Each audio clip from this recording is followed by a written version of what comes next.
Hey, what's up? How you guys doing? I'm scrambling around trying to get this stream started. Half an hour off schedule. I'm so sorry it's so late. It's just been kind of a crazy day. I had a business meeting today, and I had like a whole fucking thing today, and I'm gonna talk about it and all this. So, hi guys, it's what's up? It's Skycat Live, and it's 7:52 p.m. on Tuesday, May 14, 2024. Again, that's 7:52 p.m. May 14, 2024. And hi guys, I love you. It is a nice Tuesday night. And today I am here to say that I am pleasured to introduce tonight at some point. It will not be now, in a couple of hours. I will be pleased to introduce one of my best friends in my inner circle on my channel tonight. I have brain damage, so the name of their channel eludes me because I know so many names to so many channels in it. I'm sorry, and I've only ever seen it once. So we're gonna do it a second time. But the name of the channel is, excuse me, I just got to pull the text. Let's see. I got to pull the link here. He dropped it. I'm just gonna say, there we go. There we go. There we go.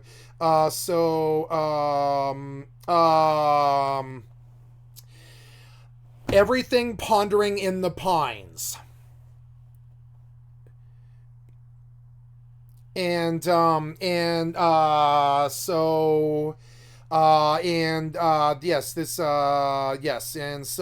gonna show a whole slew of about 20, I'm excited for this, about 25 or so videos between 3 and 15 minutes, something like that. About 3 to 15 minutes, something like that, of one of my best friends in my inner circle, and their channel called Pondering in the Pines, and that'll be very good, and I'm very pleased to support this channel, and I will do so in about 2 hours. We will run the entire playlist of what he has done so far in his career, which is about a year old, something, or a little bit older than that, I think, like a few years now. He's been doing this a long time, but I don't know how long he's been doing the videos. We'll have to take a look at the dates on the videos and stuff. So, I have never I have actually debuted a lot of other streamers' work on my channel before, but I've never done I have done a lot of people's entireties of their career.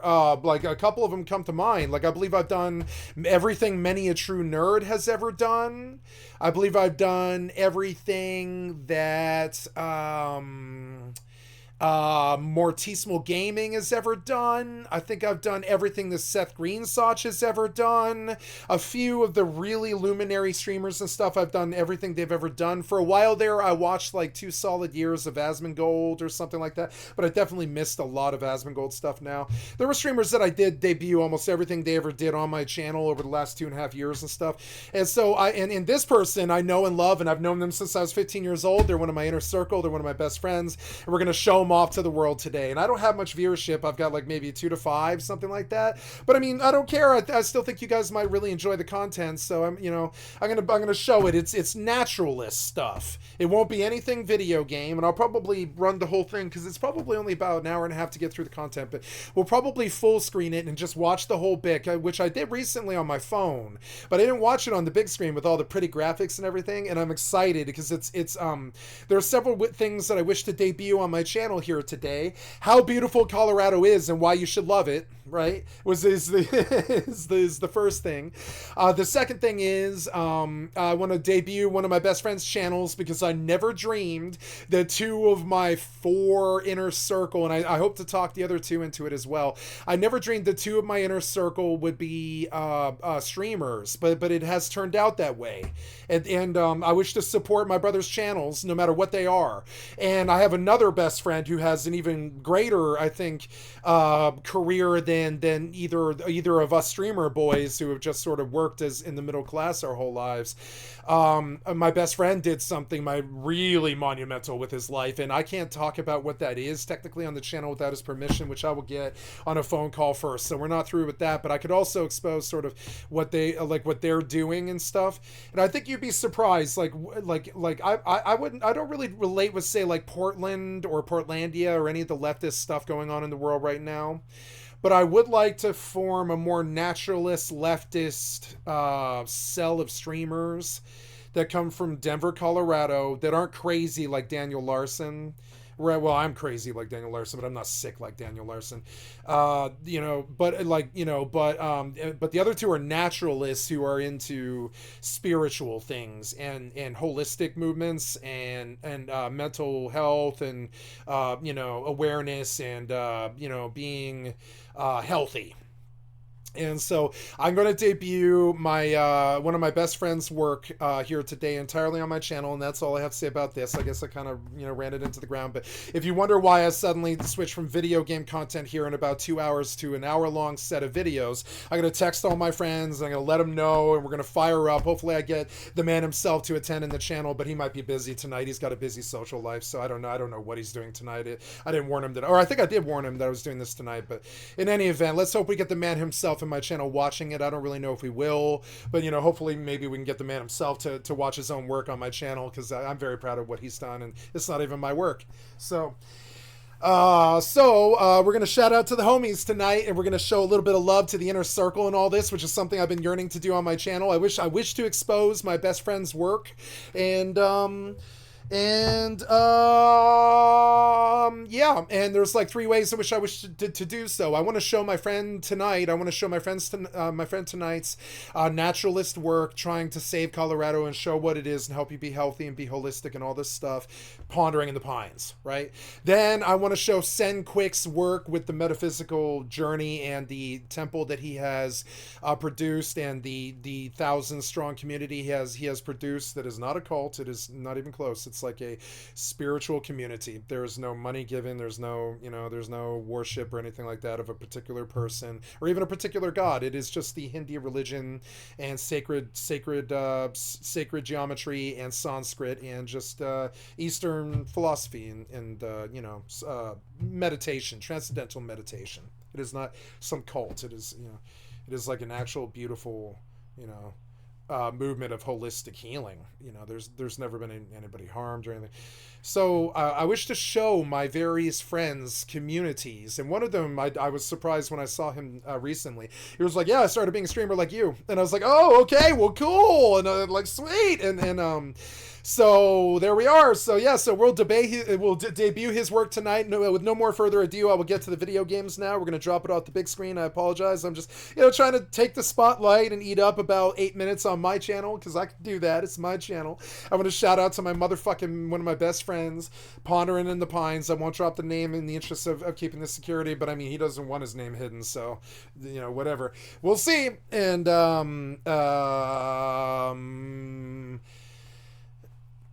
yeah, and so I believe that's everything. We're going to drop it off the big screen now. Unfortunately, I cannot supply some Rust today as the server is down. We'll come back to it in a couple hours and just see how that's going. Display capture, video capture, activate. Yep, I want to get in, and I want to make sure that you are live, and I want to check my Twitch monitor and my tablet monitor. My Fallout 76 and all that is loaded and on the wrong screen. At the top of every hour, travel to Point Pleasant and help the enlightened summon the wise Mothman Equinox is here from May 14th to May 21st. New in the shop, spring cleaning, Fallout First bonus item. So, seasons, atomic shop, emoticons, utility. I got a free emote, and yes, and there we are. So I am very pleased to debut one of my best friends' work in my inner circle, because I think that we're the best. I've always thought that we're the best. I've always thought we were the best people on the planet since I was 20. I hate to say that. Like I think they think this too, or I wouldn't say it. But I've always thought that we're the best people on the planet. Despite all my transgressions or anything else, it's kind of crazy. We've always kind of thought that, and I wish to show some work that isn't like self-absorbed video game long forms and stuff that my crew is doing to try and save the world, you know, because it's like, you know, naturalist stuff that has nothing to do with fucking video games. I'm going to debut on my video game channel some naturalist stuff, and I've always been one to blur those boundaries. You know, I try to keep it to the video games all the time. I try to do that, but I mean, I don't care. I'll show anything on this channel if it is a benefit to the community. You know, if it is something that helps them, and everything that one of my best friends has done is is amazing. So we will see his work tonight. That's all I have to say about this. We're getting into some Fallout 76. We are currently on Final Fantasy 11. We will listen to some Final Fantasy 11 music, and there we are. Gonna play some custom Fallout 76.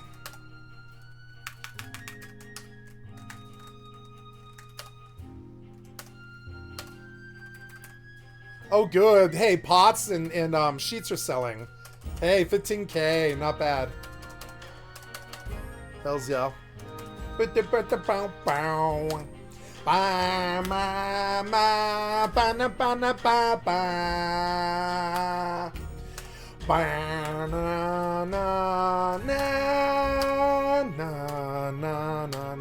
Oh, it's Crystal Day. I didn't see that coming. So that definitely... Oh, I guess I'll turn off the music since 76 is on.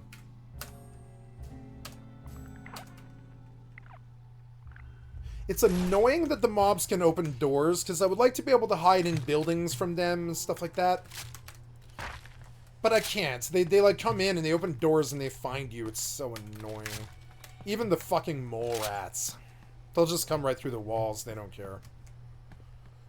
Mole rat fucking honey badger doesn't give a shit. He'll come right through the walls. So annoying. Yeah, I want to sit here until somebody attacks me, and then I will go in the... Oh, there it is. Yep, bye. And I'll go in the thing.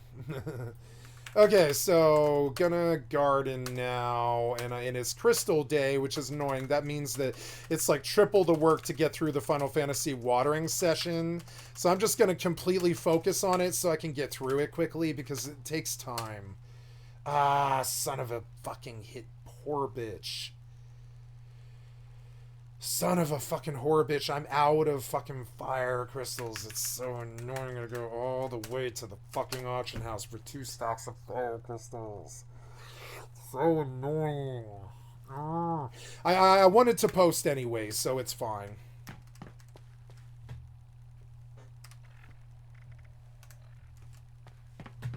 Let's have her sleep. Yeah. Oh, I don't want to walk all the way for fire crystals. It's so annoying. Whatever. At least it's the second week, I think. Or well, yeah. Like, let's see. So if this is the 3rd week, we're now on the first day of the 3rd week. And then there's one final more. Or no, I'm sorry. Yeah, I think it's actually a 3-week. I think it takes 3 weeks to grow these to completion. It's 1 week of starter, 1 week of the first crystal generation, and then another week of the second crystal generation, and then harvest is the beginning of the 4th week.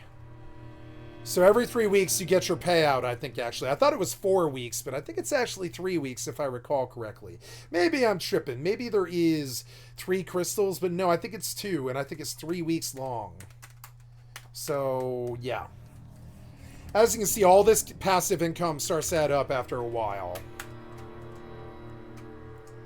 I feel like I'm a real streamer now. I'm gonna debut someone else's that I know, someone else that I know who's a streamer's work on my channel. That feels so professional to me, like I'm actually doing stuff in the scene.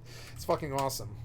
Hey, look, the prices of jars went up like a lot, so we're gonna do the same old price we've been doing. I don't know why the price of jars went up. It's like they want to pay more money, I guess. But okay. I mean, okay. It seems like everywhere there's monkeys, there's bad prices. It's actually kind of funny. I don't actually trust the average human being to do pricing well. I don't think they have the interests of the community at heart. I think they've only got the interests of themselves at heart.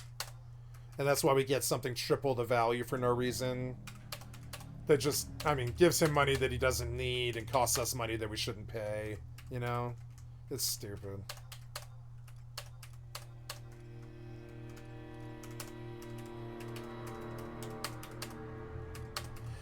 Monkeys and their prices. Don't believe me? Consult the price of a barrel of oil.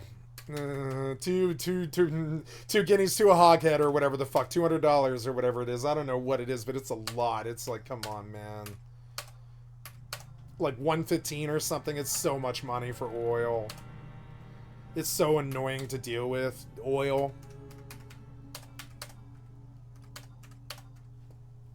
I actually respect the oil men after seeing There Will Be Blood. I had no idea it was that goddamn fucking hard back then.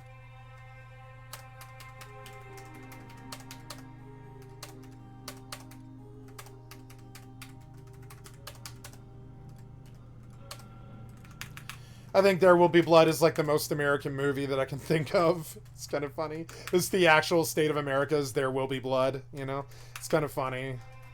I drink your milkshake. That's America to me. I drink your milkshake. It's funny.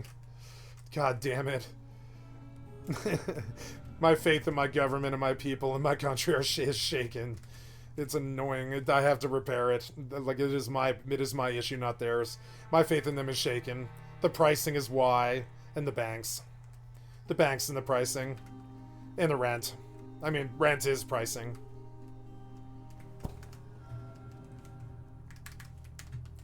Anyways. Okay, we get a nice fortune teller buff, and I'll play a blue 9-ball game, I guess. Wait, am I back yet? Wait, did I buy the fire? I didn't buy the fire. I caught it at least halfway. I caught it exactly halfway. Damn it. At least I didn't waste the whole time running back. I caught it. There's so many stupid things you have to remember that I just don't care about.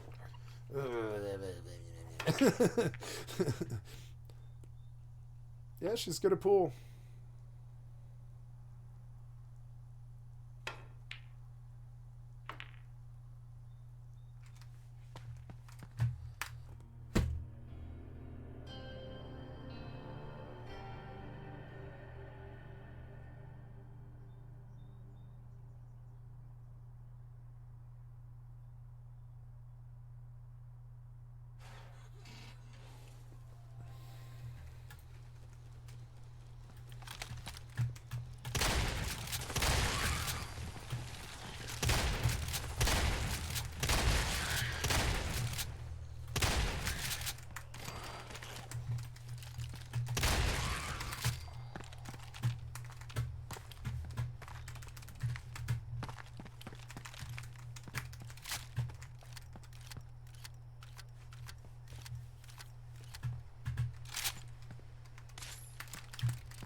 Can't remember what I'm doing. Yeah, so I just did that, so I've got to pick a new quest, I guess.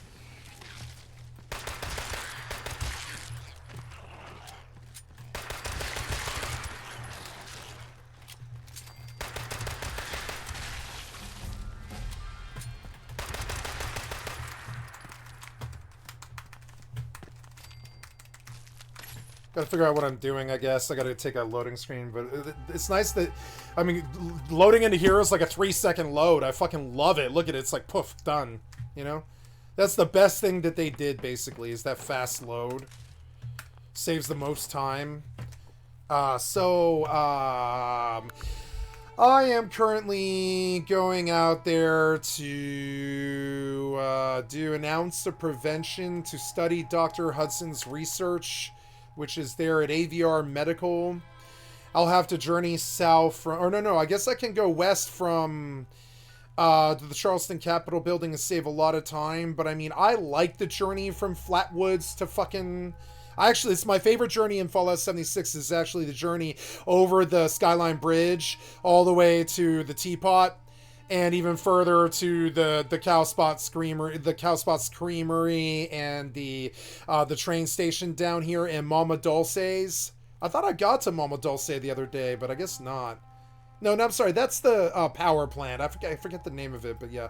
So we're gonna do a very RP journey from the Vault-Tec Agricultural Research Center.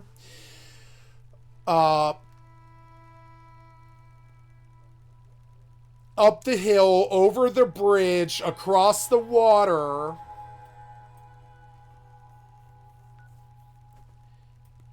And all the way to the Teapot. And so Flatwoods is where we start. And yep, and we'll do an RP 76 journey tonight. Since Rust isn't on the agenda, I don't have to do so much work to keep those bases like up, because you know it's like fine. It'll be up in a couple of hours, and I can take care of those bases. They're all paid up anyways. They're all good for like a whole nother day. So because I was scared of something like this. So oh yeah, I gotta buy fire crystals. Yeah, and they're gonna be expensive, huh? Someone's trying to dominate the fire crystal market, and it's annoying. Look, it's like sold out. There's been a run on fire crystals, and it's so expensive right now. I'm gonna buy 4 and just stick them in storage. Should I aggro? Did I? Ah!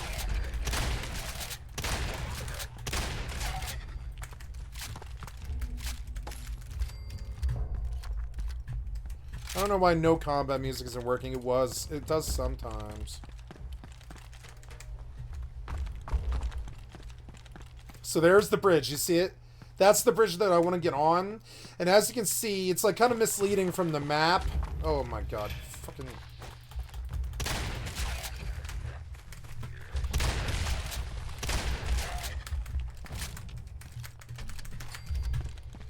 Okay, I want to get up on the bridge, and like to do that, you have to go like off on a side jaunt here, and kind of go like over the mountain.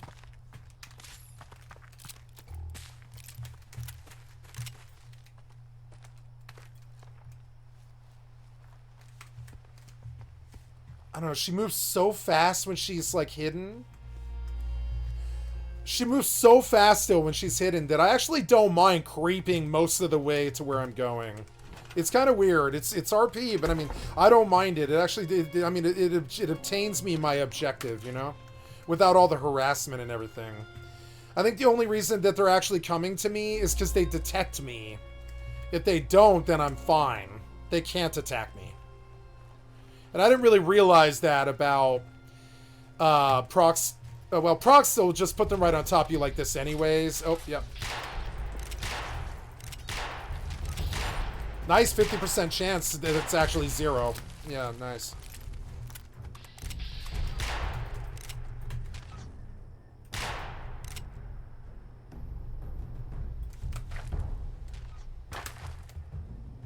This is a bad place to fight them. There's so much shit, like, kind of blocking them.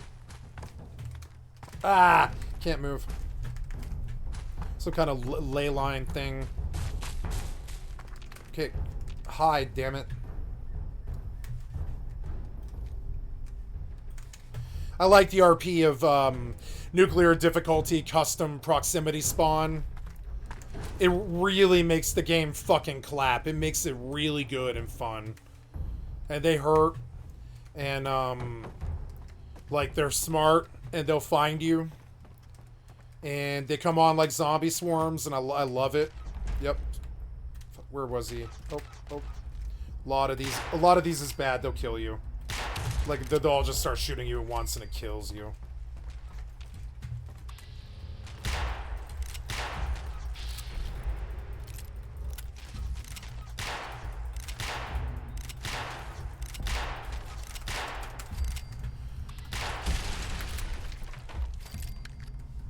I'm out of stims somehow. How is that right? Son of a bitch. I'll have to sell bulk or something in the mall. Or food or something. I don't know. Good stuff up here.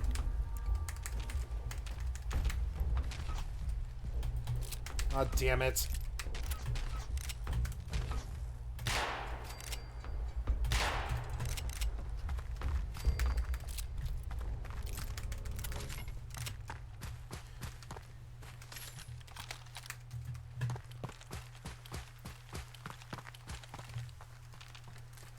I love this journey.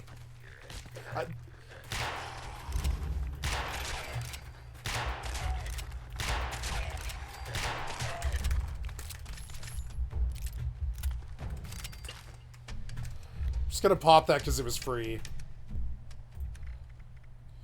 Like, probably, I don't know, where's my, yeah, like a psycho buff, yeah.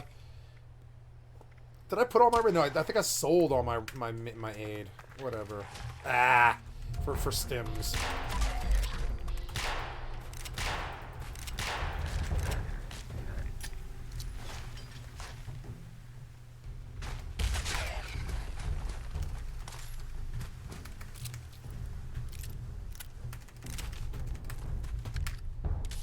Fuck, that was my last stim. Son of a bitch.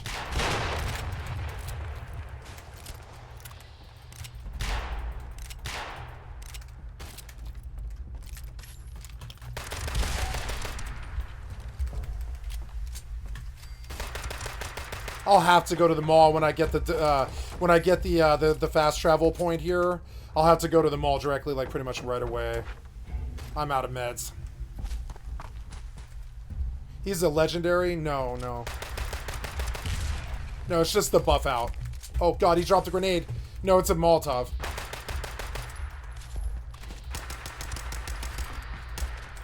Oh, god damn it.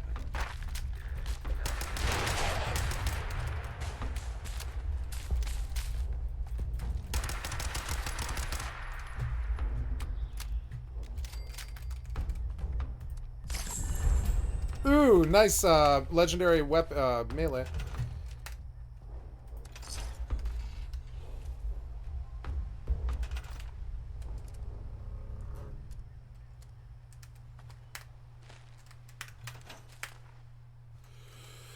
Okay, let's look at Final Fantasy. We'll buy these 4 stacks of fire crystals. 3,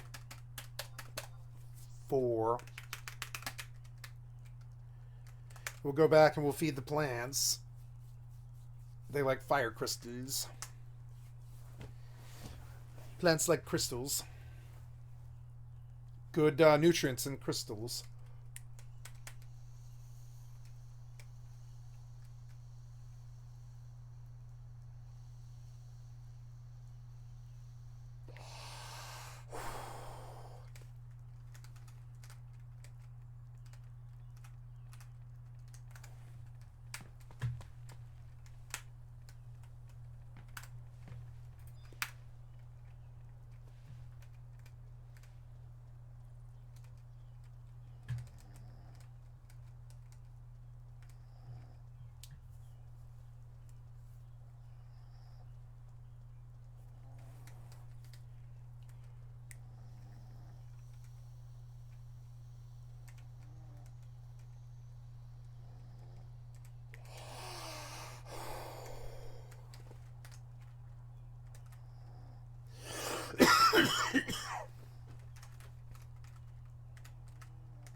UNSC EA Holy Mission.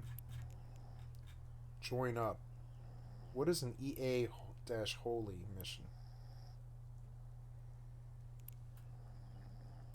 What does that mean? Oh, I have not initiated my Warp drive active. My other account yet. Ooh, Twitch drops.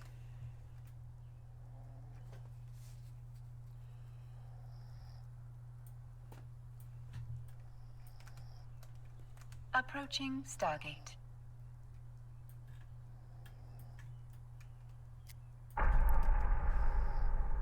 Connecting.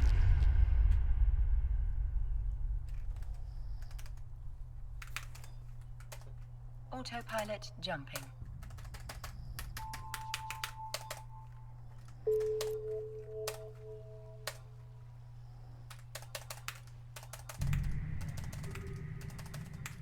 Warping to Stargate. Warp drive active.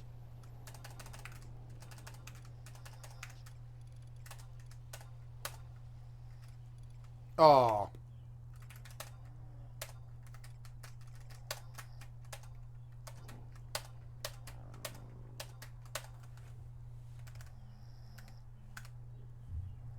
was that? That was my phone. Yeah.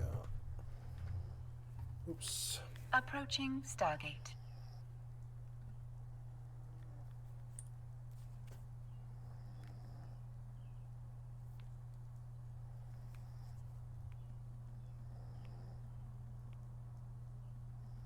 Autopilot jumping.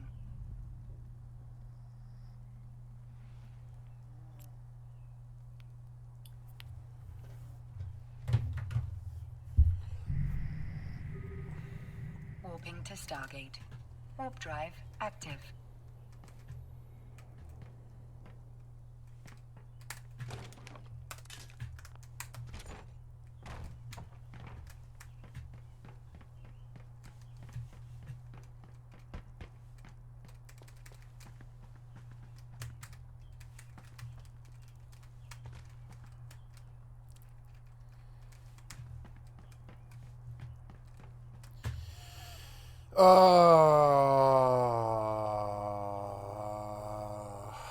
Yeah.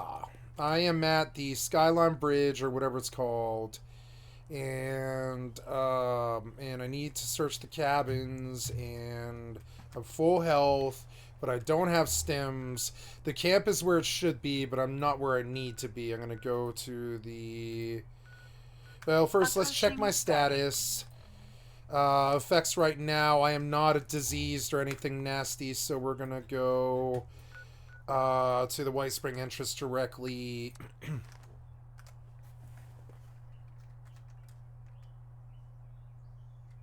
Autopilot jumping.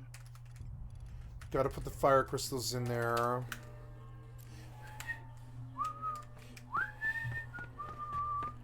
I gotta go spin up bulk, probably steel. Warping to Stargate. Because I've been breaking a lot of guns. Then I'll sell bulk steel for caps. And I'll buy stims. Because money this early is just really fucking hard. It's like genuinely hard. Speaking of which, I need to spend points in... Or I haven't gotten the one for better caps. I don't know. Serendipity again. Hard bargain, that's the one I'm looking for. Good, good. Yeah, so I want hard bargain now. Yeah, I'll take that. Yep. Yep. Yep, sounds good. Drop, or no, well, yeah, I don't have to drop anything. And then next level, I'll buy the last hard bargain. So that'll help a little bit. The... Autopilot jumping.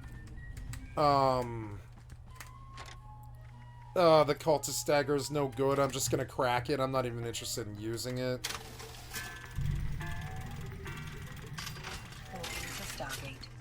But whatever. Yeah, see all this fucking steel.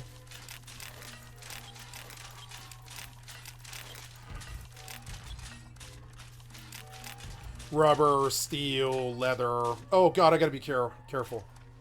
No, I don't want to. Yeah, but I mean, how much steel is that actually? There's a really good gun. I didn't see it coming. Oh, very good, very good. That makes my life a lot fucking easier. Oh, thank God, thank God. So, okay, cool. Yep, marksman's going right on up on the fucking, on the line. This will be my primary for a little while. The Somerset's perfect, but, well, yeah, Somerset's perfect actually in the second slot. I don't mind the Somerset. It is a good gun. I don't mind it. So we'll put, for my 4 key, we'll bring in that marksman SMG. Yeah, and my problems are over now. My problems with these mobs are over now. Problems with mobs are over now. They can't actually withstand that. They can't, I mean, they can't. Not when I'm all juiced up either. So, I've been waiting for a good gun. I finally got one. It's good. So, yeah, I mean, like, I asked myself, do I care about any of this? And I don't. I'm just going to sell it all. I don't care. I need stims. Yeah, I'm going to eat, and then I'm going to sell all of my food. Okay, sort by value, and give me the right view. Yeah, purified water is good, and we'll take it, yeah. Good, good. So, yep. Snack cakes, mole rat chunks. There it is, I'm full. Gonna eat a rat away. Come on, man. Stats. Damn it. Status. Right away. Go. Right away. Go. Okay. And then, yep. And now, gotta go to the drug dealer. Gotta go to the drug dealer.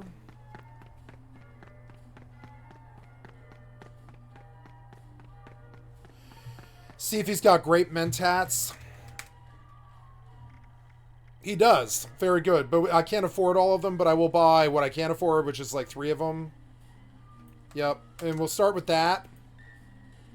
Great. Oh, I didn't have enough. Okay. We'll do 2 of them. That's fine. Yeah, there we go. So, okay. Now, I want to use the great mentats. Approaching Stargate. Okay, good. And then, well, I don't know. I kind of dosed early. That's okay. Because I forgot that I've got to go bulk up steel and sell it. So, go to the scrap box. Come to the steel. Yep. And pull it. Take it to, I think it's actually the Tinker's Workbench. Or is that Chem? I can't remember. It's either Chem or Tinker. I can't remember. Yeah, it is this one. So, bulk steel. Most of it, right? Not all of it, but most of it. Yep.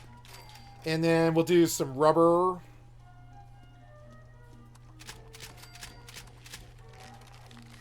What else do I have a lot of? We'll go down the list, right? There, I got a lot of lead, but I don't need ammo, so this is actually one of the things I can sell this safely. That's actually okay. I don't need ammo, so lead is not the biggest concern for me. It's one of the benefits of custom. I don't see anything else here. Maybe waste oil might be okay to sell like 3 of them, right? Yeah, but the rest, like, you got to be careful about bulking. It's very destructive to your crafting habits. But yeah, I believe that's it. So then let's go sell.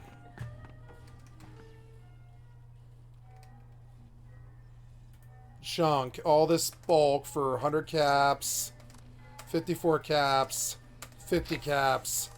171 caps, right? Then we're going to come through here. I'm going to sell all these other worthless fucking pipe stuff. Sell all of it. I don't see the value. I mean, yeah, I like the short automatic pipe rifles. We'll break those down. And this short barrel shotgun might be more fun to use than the actual shotgun. No, I need reload time on the double barrels. Horrible. Damage is good, however. Short hunting rifles. I don't intend to fuck with them this playthrough, so I'm just gonna sell them. The laser pistol's good, but yeah, and then all of those short punk shotguns, right? All of these guns are essentially my med budget. Yeah, like all these guns are essentially my med budget. I've got to buy like purified water. Fuck. 200 on stim diluted, 550 on normal stim, 605, which broke me. I don't have any purified water, and I don't think I can get any unless he or the drug dealer sell any. Sell purified water? No. Well, I guess that's food and drink, yeah. I guess for money, I could sell all this one. I mean, I could sell some of that. Like that mole rat meat. I could take the caps from that. Because I'll need caps to travel. Yeah, I'll need caps to travel, so. It's so annoying. Warping to station. I imagine that there's probably other stuff in this, like, storage that I just stuffed in there. No, there's nothing in there. Not a single thing. That's good. We want to keep it low. I'm going to just keep a flow of caps and stems coming in until I don't have to worry anymore. Because it's hard on this hard mode. I don't know where I'm going to get purified water at. Best place for purified water.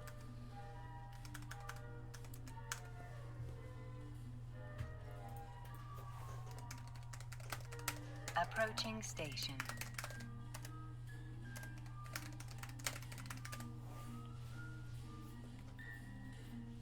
Chem boxes.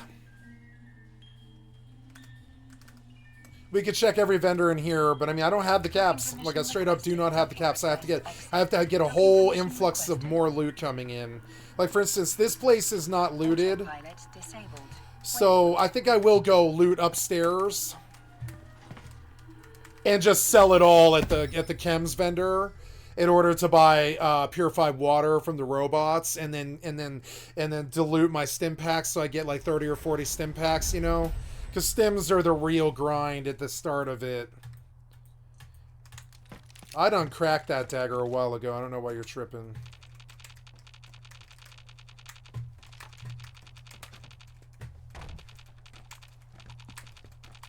Yep, see, those things sell well. They're, like, each one of these is like 3 to 5 caps, I think. Like those little board game things. Yeah, like this place, I think it's actually, they did this so they're like, okay, go upstairs. Ooh, look.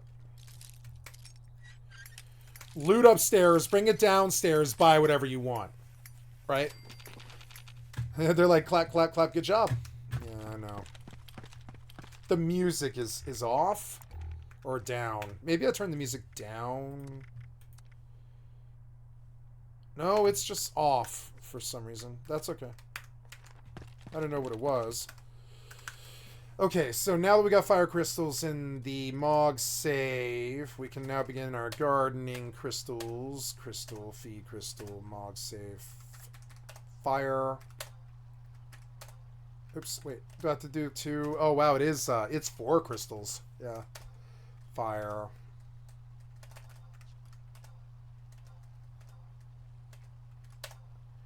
Fire. Fire. Fire. Oops. Feeding it crystals is annoying. It's like this miasma of menu surfing that I really don't appreciate.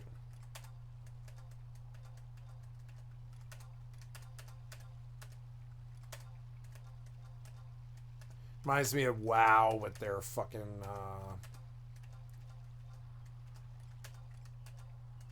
farmer tiller dailies.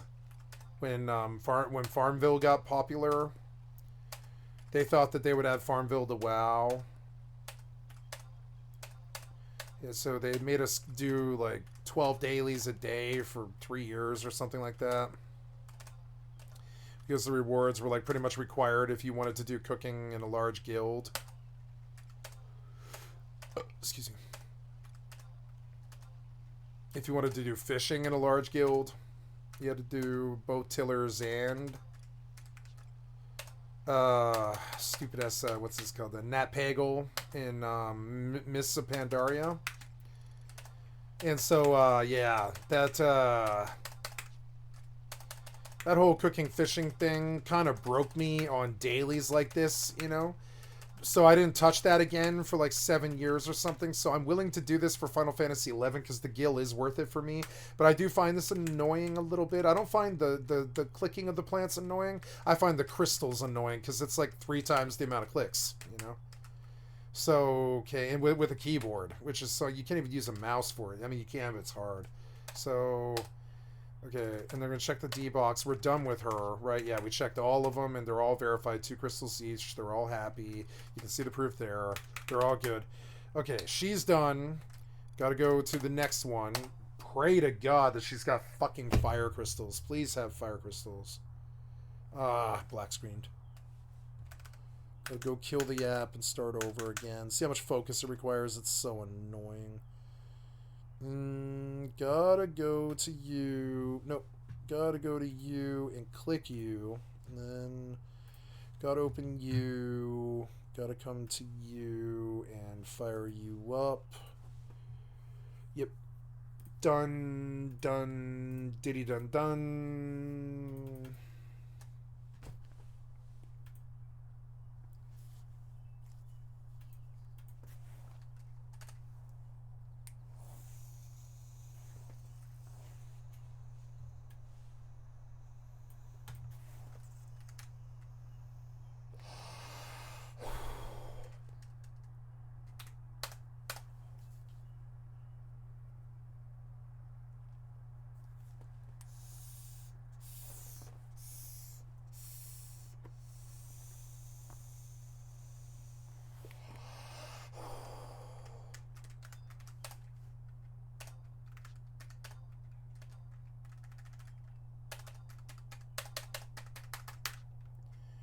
So now, gardening.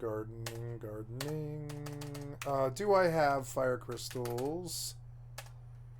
I have no fire crystals on me, but I might in storage. No stockpile fire crystals at all. I thought I had some, but no. Well, it appears that she needs to make sales anyways. Let's check her D-box. Where am I currently? Oh, did I close 76 or did it crash? Wait, what the hell? You crashed. Wait, oh, right, because I loaded Final Fantasy. Yeah, I think so. Damn it. I guess I'll sell all these ice crystals because that wasn't a good yield.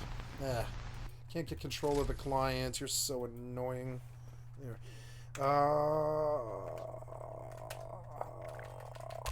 And now, good. And then storage. And is there anything else stack-wise that I can sell here? We could place more stuff in here, I suppose, that isn't complete, like rotten meat, dark crystal, pet food gamma, earth crystal, earth cluster, earth crystal, bat wing, and yeah, and all the rest of that stuff I want to sell.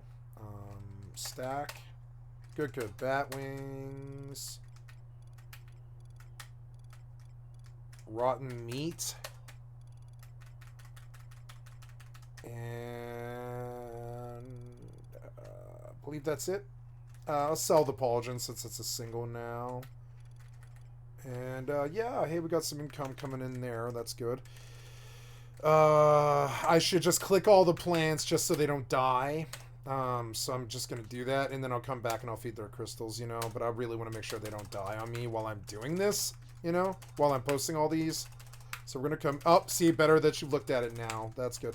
But we got to feed crystals to it, and that means, and I'm going to do that. I'm just going to come back and do that right away. If these are dying, then the mains really got to get to her gardening now. And I'll do all the selling after I've finished the gardening. I've got to pretty much push the focus now. I could be past the point of no return where like, if your crops get neglected twice, I think in a cycle, your yield is essentially 0.1. You'll get like one of everything instead of like stacks of everything, you know? And I think I've done that twice now, and I might have ruined my crop. I don't know what their fucking rules are, you know? It's all theory, really. But I think I kind of fucked my crop because I was like 2 hours late yesterday and 2 hours late today or something. And so we'll see. It seems to be like it's improving, but I don't think it's. I think it'll lie to you. It'll be like, yeah, I'm in good shape, but it won't tell you that its yield has gone to shit, and it's like worth it. It's like basically you might as well at that point like just like start a new crop because it's like basically one little thing from each pot, so you get 10 items instead of 5 stacks of things of like 50 or 60 items. You get 10 items, and it's like you get 1/5 of what you should have got. And I think I did. I think I kind of borked my goddamn crop. I think a little bit.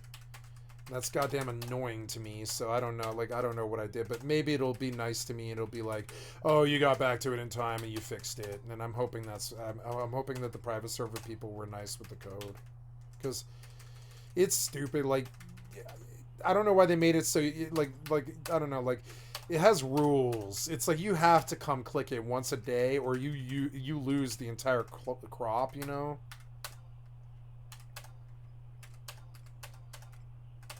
So a single steel nugget for like 701 if you want it, yeah.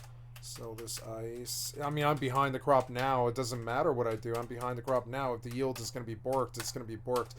5 minutes isn't going to fucking affect it unless the plants full up die. They're not close to full up death yet. It takes like a little while for that. But the yield, I believe, was borked on at least 2 of my 3 cycles, something like that. I don't think the Munchkins crop was borked, but I think my main and this one and the Elvin's crops were borked, which is fucking so annoying. And it feels like software bork because you're like, oh my god, I watered these plants every day for 30 days straight, and I got a yield of 1. because I forgot 2 hour two. I was 2 hours late on the 2 of the days in the 3 weeks or something like that. And I've never liked that system. It's one of the reasons why gardening always sort of made me nervous. It's like I always had a social life and I always missed these cues. You know, I would like come home late from a party or something and my plants would be dead. You know, fucking annoying.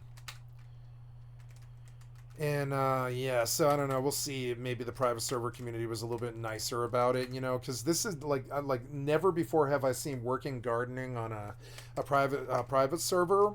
And I'm starting to think that's actually the best part about this server is the gardens actually work, which means that like the economy here is not borked and people can actually do things that they need to do.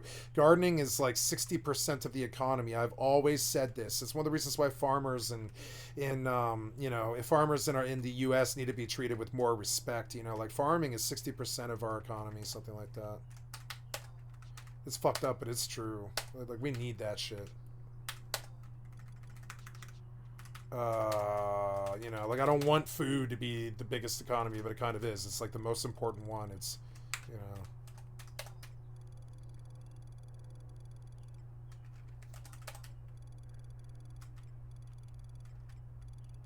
know. So yeah, I believe that's something I got to do there. I didn't buy fire crystals. God fucking damn it. Wasting time. See, the gardening also makes me feel pressure, even though I know it's like on a 24-hour increment. It makes me nervous that I'm not moving within minutes of when the crop will bork. And that's what Yoshi P wanted. He wanted you to feel nervous about losing your crops, you know? And like kind of like Tamagotchi or you know, I don't know, what's got permadeath, you know, like permadeath of the crop. Like I guess Farmville. Everybody's crops eventually probably died in Farmville, you know, because everybody left.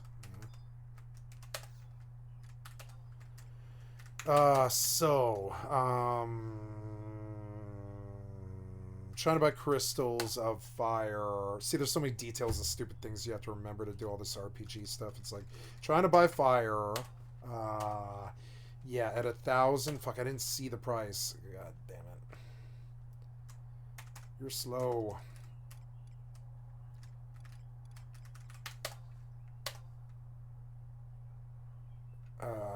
Okay. Can I get 9? I would like 9. No, that's fine. I'll just pay 1,000. 1, 2, 3, 4. Now I'm set to do the damn plants. I was not ready for Crystal Day, but now I am.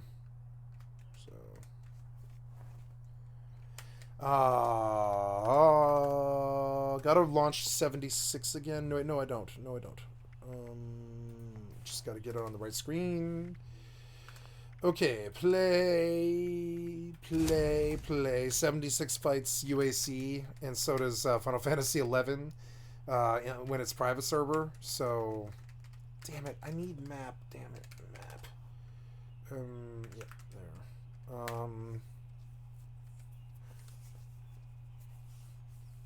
Yeah, so when 11 starts or 76 starts, they mutually crash each other because of UAC problems, because Bethesda sucks dick and doesn't know how to make a client. And the private server community probably has an excuse. They've got a private server client, you know, that has to do all kinds of things like break UAC, I think. UAC, excuse me. So, you know, so that makes sense. The Bethesda client not acting right doesn't, you know.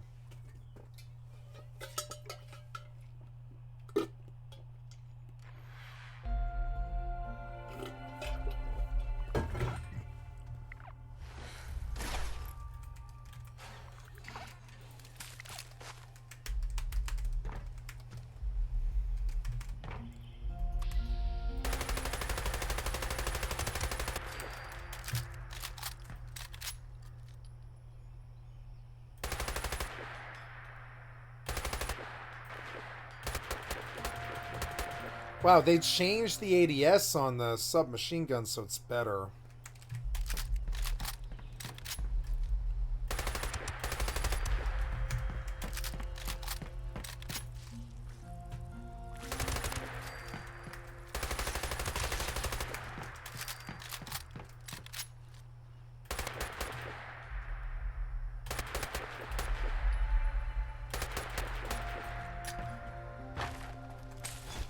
I gotta get fire in the hole.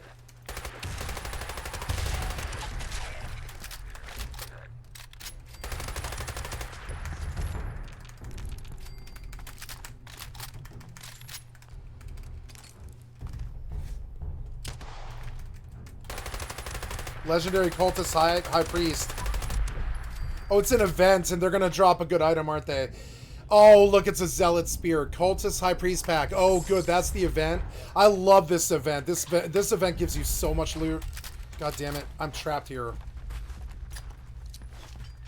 Fuck you guys.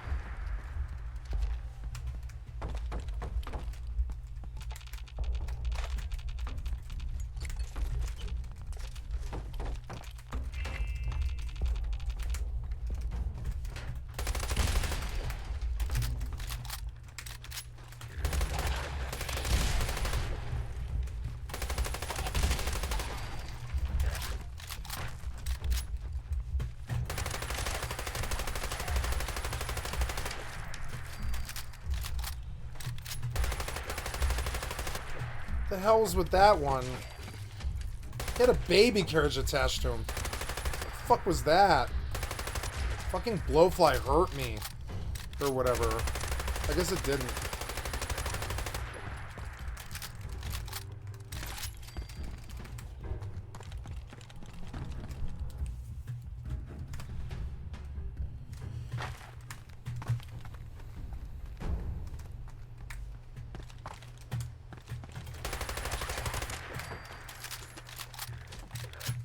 Ah!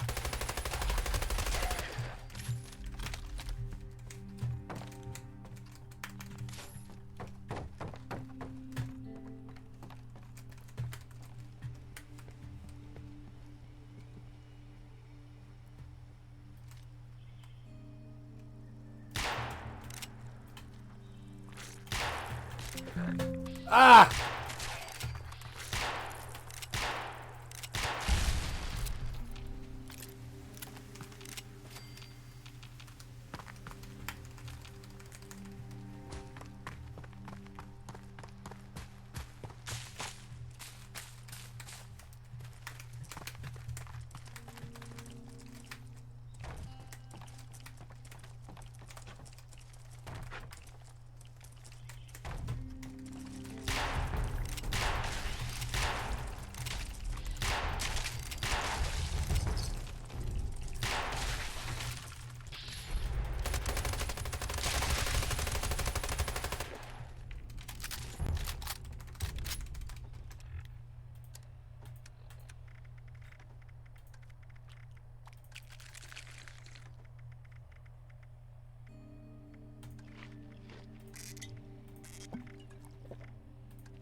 Oh, damn it. Come on, man. Your fucking animations are garbage, Bethesda. Stop doing this stupid shit from 2004. Fucking bullshit.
Ah, fucking rock.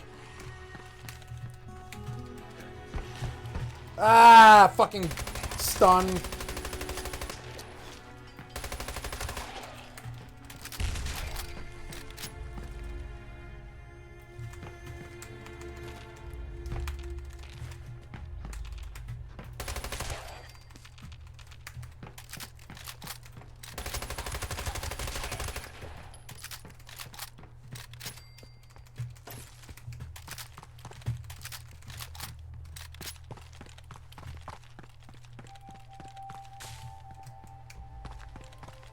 Gotta go drop loot. I mean, it was a tough thing, but I lived. I didn't spend many stim packs either, I don't think.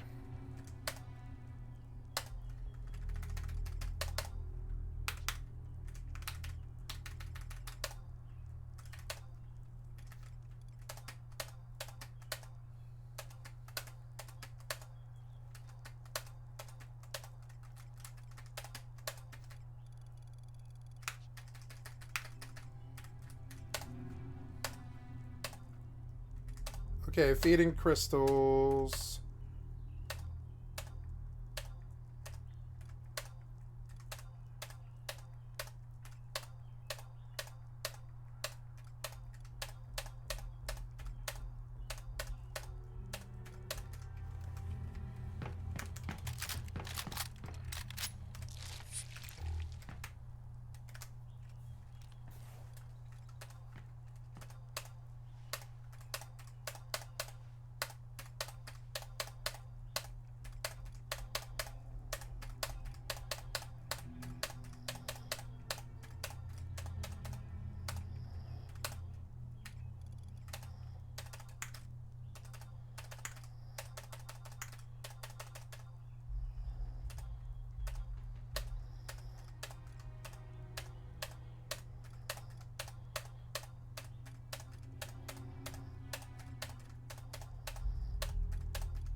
I think I'm okay, because as long as it's growing well, I think you get the full yield. But if you lose that status, if you fuck around too much, if you're like 8 hours late each day, and you keep rolling it, and you're like, you feed it like, or I think it's actually, if you don't feed it within, if you don't look at it or feed it within the 24-hour period, you lose the yield.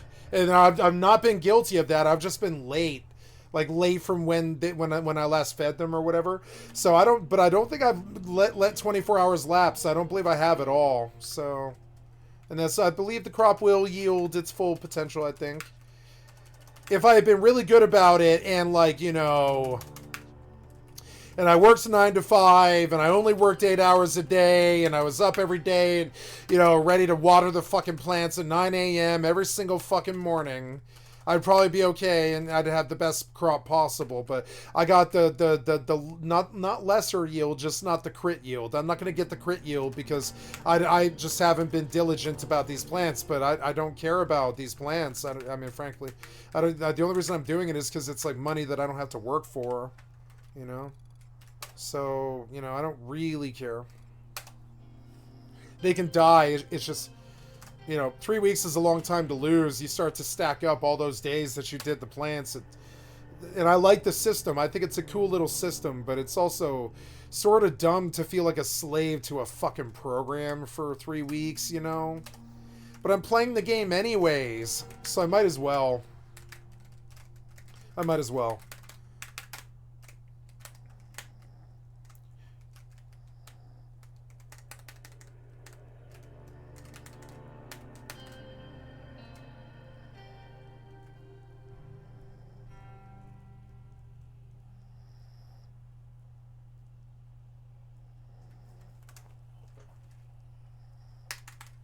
Here we are. Delivery box. Come on, money. Come on, money. Lots of money. Come on, lots of money. I didn't sell this stack of mithril sheets, which is fine. I'll just sell it. I'll sell it single. Or, well, no, I can't sell singles. I'll have to send it back to the other character to sell, I guess. But that's good that I have a stack of sheets, because, or, well, yeah, is it Mythral Sheets? Yeah. It's good that I have a stack of sheets, because I can just sell them, you know? That's not bad. I'll send them off, I guess. I don't know. Yeah, I will need to make sales today with copper ingots, so 634, not bad. The money's going up. I haven't even fucked with Mithril. I probably should fuck with Mithril. I should look at the prices each day. But I haven't needed to. I've just been doing copper, and the money keeps going up, you know? Like 30, 40K a day just off copper. And look, I didn't sell last night either. I went to bed before I sold. I'm such an idiot. Oh my god. No, I'm way, way up. I am making like 100K a day off copper and silver. There's really no reason to do Mithril at all. There's no reason. Let those boys pay me, you know? I had no idea copper and silver were that goddamn lucrative, but they are. But I mean, the minute that somebody comes in and takes my hustle away from me, I'll be constrained back to hunting antique and pauldrons. So it's this non-permanent thing. If somebody gets competitive with me, like at the goldsmith vendor, it could end. It is not this thing that is set in stone at all. And then even then, you could go to Mora and haunt that vendor and probably do pretty well, at which point you could get locked out by two people working with each other in a goldsmithing concern, which I fear all the time. I see old friends that I've known for 5 years that have always been at the goldsmith vendor, like Vichy Soir and Gil Seller and Chess and all the and Mikuki is my old Link Shell leader. I know all these people like firsthand. I've talked to them. I know their names and stuff. But yeah, it's just kind of funny. They're all LS leaders. They're all goldsmithing nuts. They're all my competition, and they're all they're all likely to show up and compete with me at those vendors, which isn't good.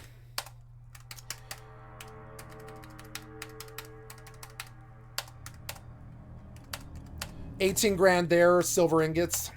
3K each for the 5 stacks of copper ingot, 15K there. 45K from just what I did in silver and copper yesterday. I didn't sell yesterday, which was a mistake. I won't see this money again until tomorrow, but that's okay. Money's gone till November. It doesn't matter. It is still in the mail. You know what I'm saying? Better late than never. 1, 2, 3, 2901.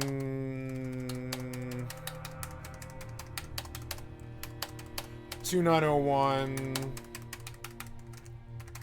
2901. Okay, all that copper. I've got these mithril sheets, man. You want these mithril sheets, man? I got these mithril sheets, man. I gotta send them. Gotta send them to, I don't know, who's selling less now? Probably the Tolly.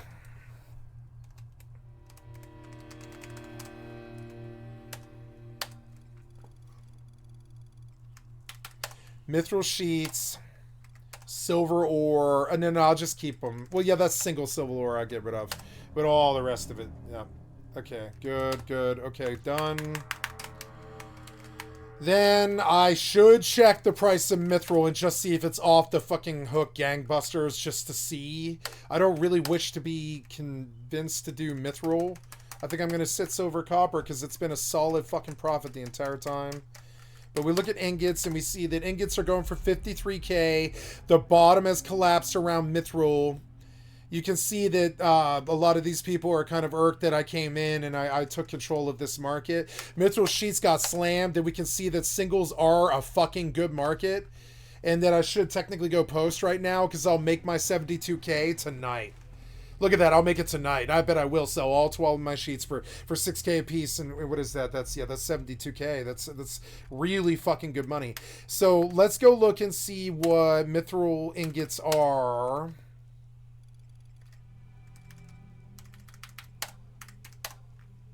$53K for mithril ingots. Ore is $12.9 and it's been sold out. That's cheaper than usual, but it's not a sustainable market. There's only 10 stacks for sale. Can't live on the mithril ore market. It'll have to be in beast made mithril beast coins. 10.7. 10.7's good. 10.7's like the best I've ever seen it, maybe. So let's make another stack of sheets. Let's make 2 more stacks of sheets which will require quite a lot. And I will blow out 100k into mithril sheets, but that's it. So 43 mithril beast coins at 10.7. We're going to start at 9,000. Oh, it's over 9,000! It's over 9,000! And then 10k, 10k, 10k. What, I mean, I went from 9 to 10. I got it. Bid 9... yeah, bid 9 8. No, 9. No, it'll be 10. That's so fucking cheap. Come on, 3. Nope, 2. 10. 10 1. 10 1. Nope. 10 2. Yup. 10 2. We'll blow 100 grand on this. That's it. 10 2. No deal. 10 3. 10 4. Sold. 10 4. 10 4. Good buddy. Nope. Sold out. 10. No. 10 4. Goodbye. 10 5. 10 5. 10 6. 10 6. 10 6. 10 6. 10. No. 10 7. 10 7. 10 7. We got our whole slew of 10k stacks. I bought them all. I'm going to make so much money. 7 8. 10 8.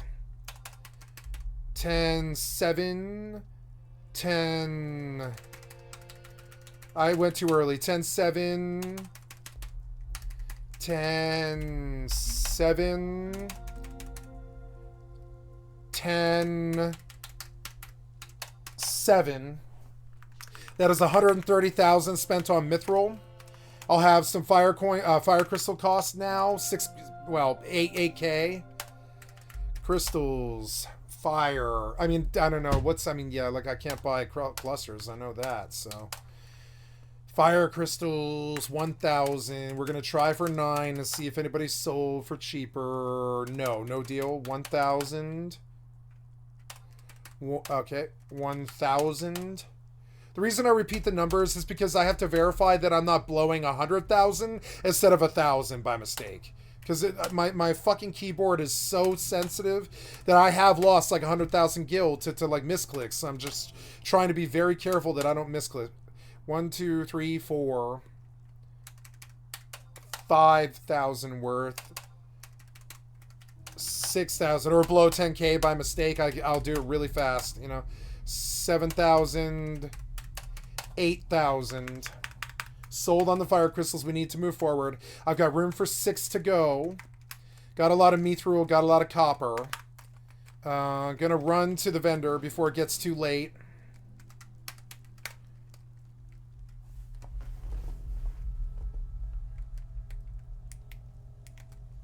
No, I can't start. I totally spaced it. I have to take these fire crystals to the gardening and get the fucking gardening done, which is why I bought 8. I needed 4 for the Mog House. So, well, I should have bought more. I should have bought 10, but I mean, I didn't know what I was going to do. Now I do. Okay, good. So we're in here. Got to take care of plants. Got to put fire crystals in the kitty. 1. Oops. 2. 3. 4 stacks. We come through and we garden. Examine. Oh, no. Examine. See, it's so annoying with the... I should keep separate analog keyboards for doing like cashier work, because while I like the analog keyboard, I'm far too of a sloppy person to do perfect analog keyboard cashiering, you know? I just don't have that fucking skill set down. I'm not perfect at it at all. I could get perfect at it, I suppose, if I wanted to. I suppose you could call it, like, you know, part of the job, sort of, is running fucking auctions and shit really fast. It is part of the job, kind of. Ah! See, no, I can't though. I just don't have it because, particularly because they didn't design it that well either, you know?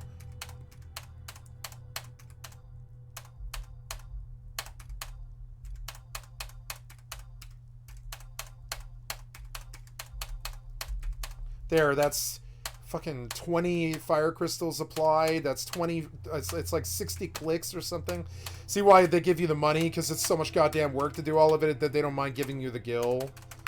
And that's something fundamentally to understand about developers is when they want to give you gifts, and they do, as long as you show the work, they'll give you good rewards, but you have to show the work, and it's always annoying like this.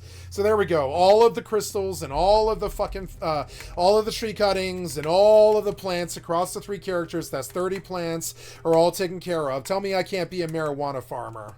I have done marijuana farming, you know. So anyways,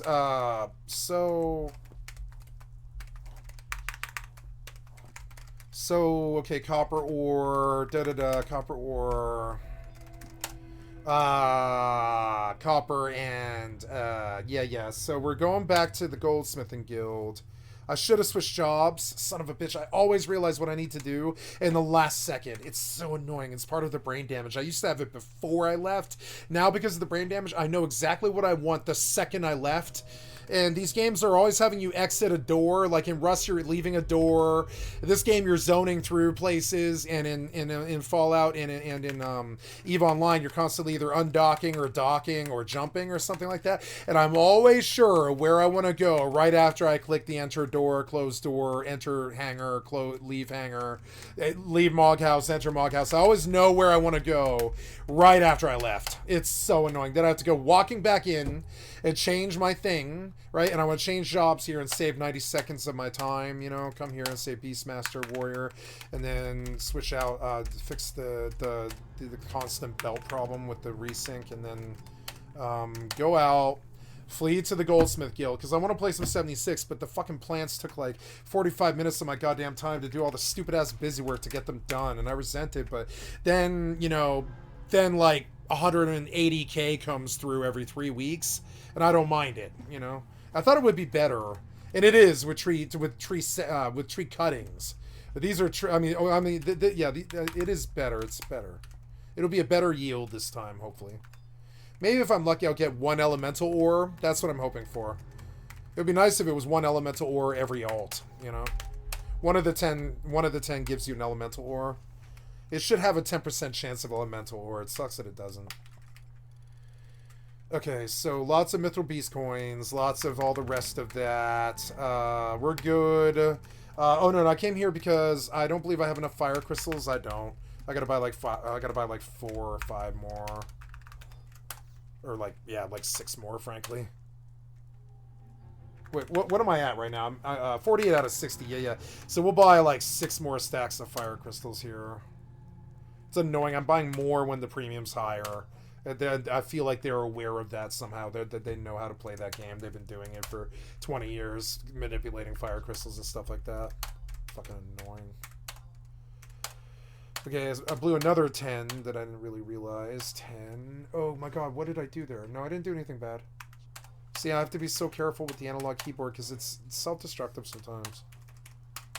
3, 4, 5, 6. Okay, take me back to the Goldsmithing Guild. Most of the prep is done. We have room for 4 more stacks of copper ore or silver ore. Now I'm gonna goldsmith up a storm. Yeah. I'm gonna produce me like goddamn, I don't know, 450 grand worth of shit off of a 125 budget or something. That's what I'm gonna try and do. I don't care. Crack the goldsmithing code. The only other one I do know is cloth crafting. The only other profession I've done to 100 is cloth crafting. And so yeah, but I like goldsmithing more. It's a lot fucking simpler. It's a lot simpler. Trust me. Farming silk is a goddamn fucking nightmare. It's a nightmare on earth. It is the worst grind I have ever done. Silk. It's nice when they'll sell it to you and you're patient. But if you're not patient, Silk is like the worst grind in goddamn video games, I think. The Silk Road. It was famous in Final Fantasy XI circles. The Silk Road. It's like the longest grind known to man or something. It's so fucked up to get all that silk. It's just disgusting. And then the newbies can't get you enough of it, frankly. There's not enough of it coming out of the server most of the time. That's the real problem with it. We didn't look at the vendor. It is not cheap silver day, but we can get 4 more stacks of copper. 2, 3, 4. Yep. And so because I'm not in a rush to do the sheets, I will start with copper, and we'll just try to get through all the copper I've got, because it's just, you know, it's probably faster. It opens up space faster to buy more copper, frankly. Yep. And we'll just keep on focusing on other stuff. Now I can focus on other things, like what's going on EVE Online. Now, I didn't get her in or headed the way she needed to go, and I don't know why this is off the fucking thing or whatever. Why is that off the thing? So I need her to get in a Council Diplo. Well, actually, she doesn't need to travel. She doesn't need to travel at all. So, well, let me think about this. Yeah. I don't think she needs to travel. Yeah, they won't fuck me in Litiura, I don't believe. So, gonna run a booster. Where's all my boosters? 44. Consume. Very good. We will take 1 booster with 1. Yes, you. Where'd you go? What? No, what? No. Did you put the Master at Arms in the box? Oh, no. I just want 1. That's it. And then, so she dosed. Out and leaving. Back home. Ooh, it's good. Good stuff. Yeah, I feel it. Good dope today. Oh, yeah. Okay, so locations. Going home. Hey, we're going home. We're going home. Hey, we're going home. We're going home. That's one of my songs that I wrote with my band. Hey, we're going home. We're going home. We're going home. Hey. It was a punk chant, you know. Hey, we're going home. We're going home. We're going home. There'd be like the 4 of us screaming it. Hey, we're going home. We're going home. We're going home. Hey, we're going home. We're going home. We're going home. Minmatar, HFs, Dread, AAs, and EAs. Anyone HFs. Minmatar, HFs, Dread, A's, EAs. +1, please. +1, please. No, I don't want to do DPS right now, unfortunately. It's sad, but true. Approaching Stargate. I don't believe there will be a problem with TR, I don't think. So... what's next? What next? Got to put all that stuff away. Actually, I maybe should have sold all that stuff. Oh well. What's this? Oh, what fell? Oh no, what fell? Oh, I was all chillified back into what fell? My remote. Stupid roly-poly things falling off the table all the time. You're so annoying. Wait, I've been looking for this.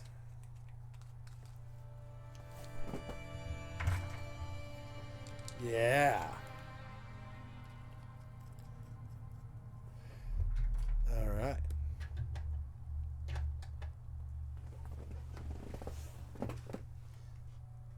Approaching Stargate.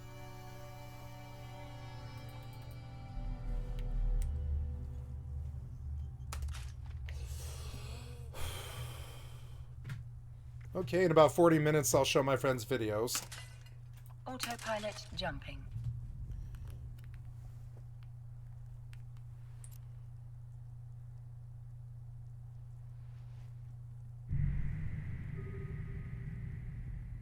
Warping to Stargate.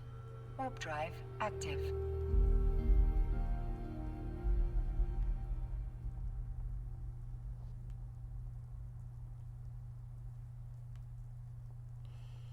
Okay. Oh. No.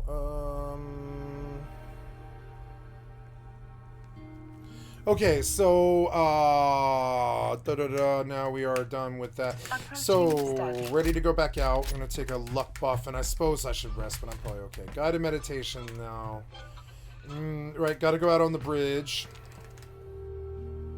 I think there's like a Mirelurk pool around here that I missed. Is that right? Yeah, I think there is. There's like a Mirelurk pool with a bunch of items in here that probably sell. I shouldn't have scrapped, but I'm also scared of dying and dropping the loot. So I don't want to drop the loot, so I just stuffed it in the box, and that works. But it also means that I don't have anything to sell anymore, because I have to go back and pull that shit all back out of the junk box again, which is really annoying.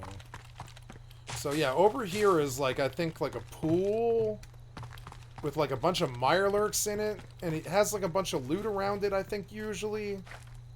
Not always, but... Oh god, this whole area is full of content. I don't even remember what all is here. Approaching Stargate. Oh, what's this?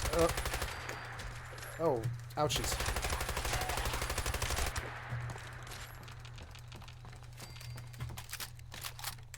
Yeah, they gave me this gun too early. Or I don't know, I'm level 23 now. Maybe it is actually about the time that I should get a submachine gun, yeah. I think that's about right, actually.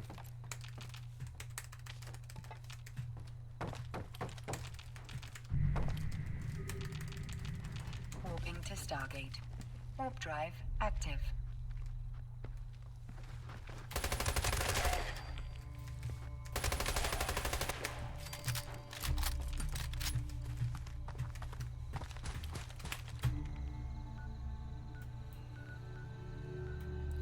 So gotta go to the bridge now.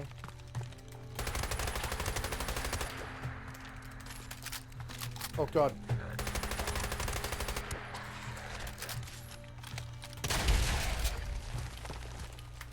Approaching Stargate.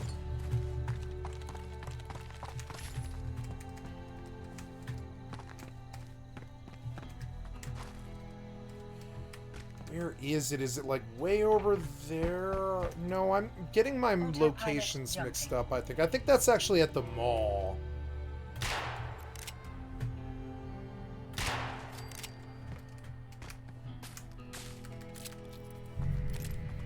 Warping to Stargate. Warp drive active.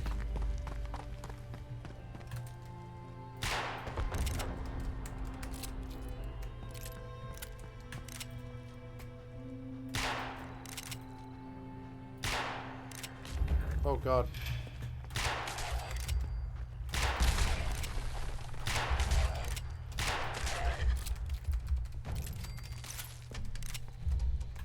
Approaching Stargate.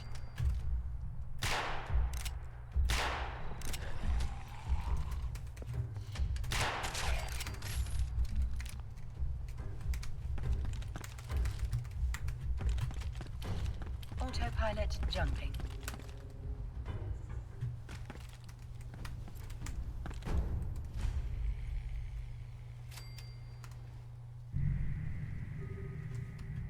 Warping to Stargate. Warp drive active.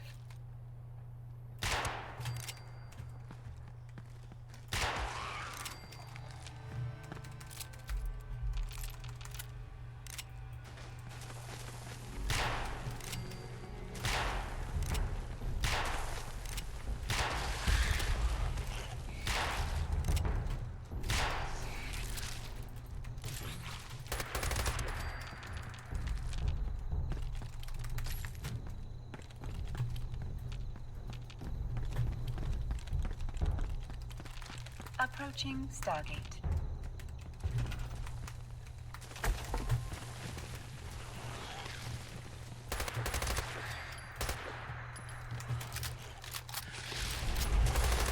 Autopilot jumping.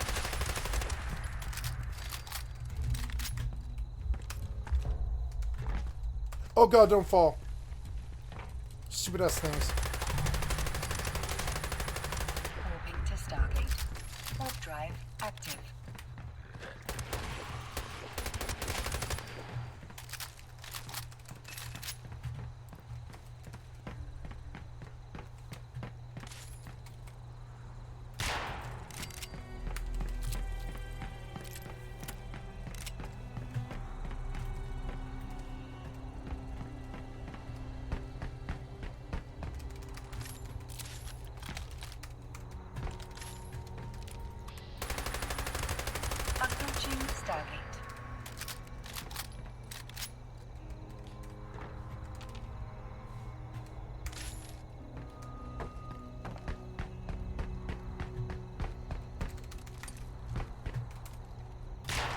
Autopilot jumping.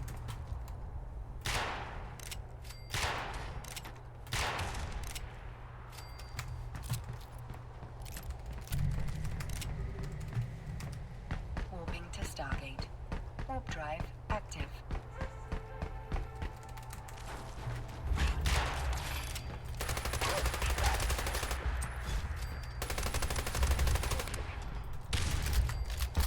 Oh, my corpses.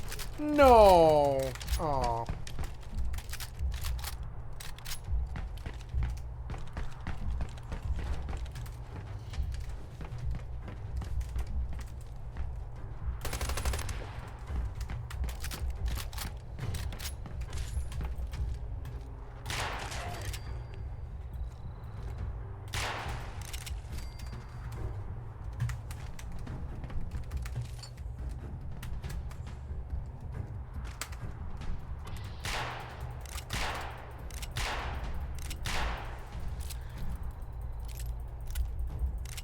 Approaching Stargate.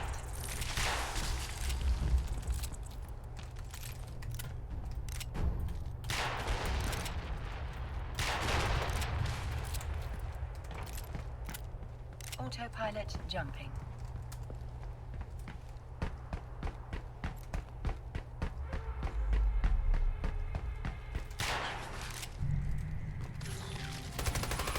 Warping to Stargate. Warp drive active.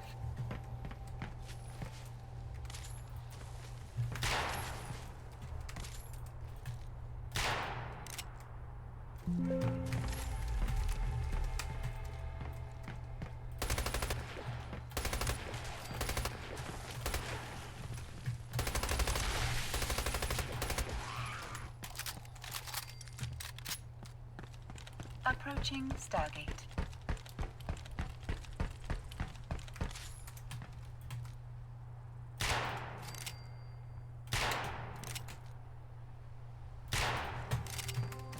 Autopilot jumping.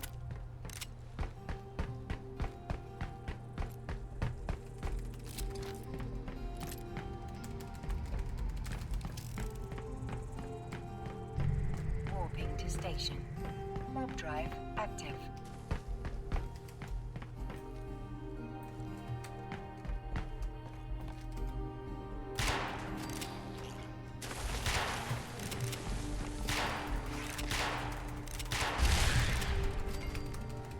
Approaching station.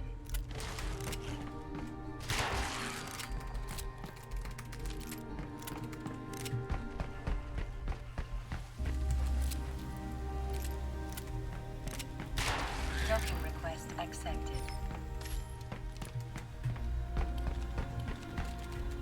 Autopilot disabled. Waypoint reached.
No, it's too focused. I can't do it.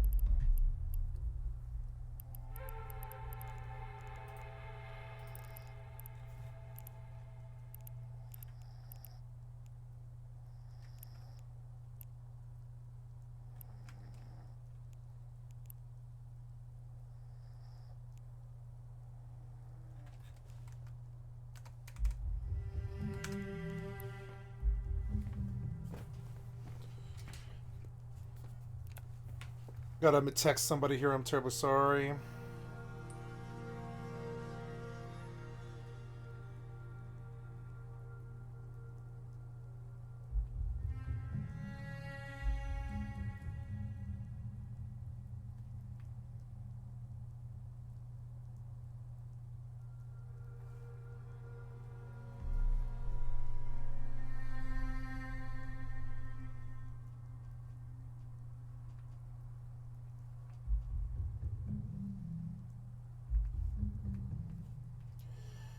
Okay, sorry, I had to text somebody, and then now I've got to go let them know.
Oh, oops! I didn't mean to leave. Oops. Docking request accepted. No, it's a low key night on Eve. I've been going so hard on Eve, and I blew 1.5 billion ISK yesterday, and I'm feeling poor, even though I'm not. And I could sell for another 2 billion or 1.5 billion, something like that, and get back up and just start gambling again. I guess I will do that. I'll go through the process of combining all of my ore. Oops. No, compress. And then yeah. And then we'll stack all and we'll sort by name, then all that compressed stuff, right? Yeah, that stuff is worthless. I mean, I don't know, but anyways, compressed. Yeah, hey, look, that's almost a bill right there. And then she's got 400, she's got almost 500 mil in compressed stuff as well. So we'll trade that now, and I'll contract all of it. And I'll just take that money. It won't be there until tomorrow, but when I wake up, I won't feel poor anymore. Okay, so compressed. Yep, should give her all my compressed stuff. Yeah. Oh no, wait, that wasn't all of it. No. Compress more, zeolites, compressed white glaze. Yep, and now accept. Sorry, that wasn't everything. And then, yep, and we will accept. We will stack, and boom, 1.4 billion in compressed white glaze. Yeah, and about another 30 million, well, another 40 million in, yes, it's actually more like almost 1.5 billion in compressed stuff. So, but it's been a long time since I've gone to absolute, no, that won't work, will it? I'll have to go to, in EvE, I've got a way to do the corp cell. I just don't remember where it is. I don't remember where this is. Is it in a file? No.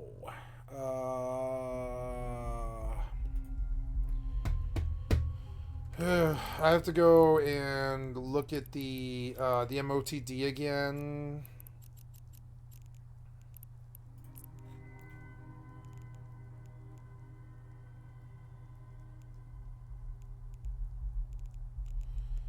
The resource library, I guess, is where I would find all this stuff, right? Yeah, it's like the AO resource library. Casual mining schedule. Absolute rock grinder. Intel only. HO fleet. HO study hall. Okay, so documents. AO documents, fittings, training plans, broadcast. Yeah, the documents, right? AO line system. AO buyback instructions. Here we go. This is the link I'm looking for. So. Okay, we will drop off locations. We are currently in Yoma. Yep, and we are in a good drop off location. So we use 90% according to appraisal tool. Goon appraisal, huh? Okay, consciously get this that for 90%. I've got to set it up, right? So we go to the settings here, appraisal. I want to say, let's see, 90%. Close. Yes, and yes, persist, close. And so what do? We go... AO buyback, right? So, okay, we use the appraisal tool. All ice, ores, PI, salvage, and modules. Oh, you can sell modules too at 90%? Okay. PPCs and contracts with other rows content to be rejected. Skins and items in containers. Not using G to buy pricing. Oh yeah, typical posting cause your content. Oh yeah, G to buy pricing, right? G to buy price. I have to make sure it's on the G to buy price here. Price percentage. Where do we do this? Oh, Jita. There we go. Jita buy price. 90% close, right? And so we take this, yeah, that stuff, and we say Control C, and then we come and we say Control V, and we submit. Yep. And then we come and it's so complicated to do this, but it saves so much time in the end that it's worth doing. So it's like, and then...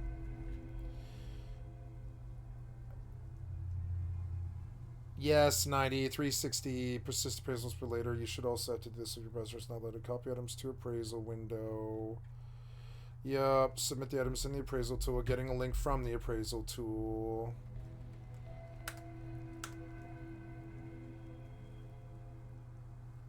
press the blue permalink in the pop-up. Permalink. Cut.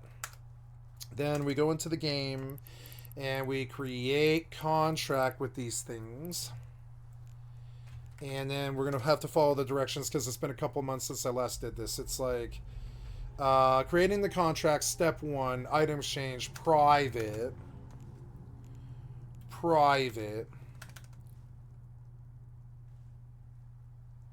Absolute order for create contract, private name, absolute order for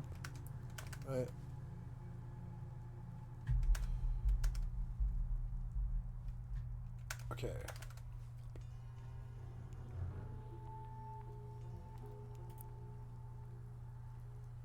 Yes, and those things. Now, right, and then, right, creating the contract, step 3, final checklist. Be sure that you're using the buy price from the appraisal tool. So this is the link that's got to go in description. Oh, nope, that was wrong. Oops. Yes, I need that link, Control C and Control V, and then I will receive a buy value of 1,315,238. Right, what else? Buy price consists of reject the concept. Must be in a location specified in the table. Double check the stations on the contract. Originates double check the present if it is present for is 4 weeks. Okay, established price. I will pay. Appraisal. Appraised. 4 weeks. Nope. That is good, and I believe we are set here. Do we have the right price? It says 1.32 billion. Yep. That's great. It would have been 1.4. I give them 100 million for selling this direct, and it's fucking awesome. It's such a good deal for everybody. So here's that. I will receive 1.32 billion probably in the next 24 hours. Finish. There we go. And I don't believe I did this wrong. No, I did this right. And there we go. And then suddenly I'll be at 2 billion again, and I can can keep gambling right now. I don't feel bad anymore. So there we go, and now, so I believe I'm done with this alt. I don't think I need her unless, LNI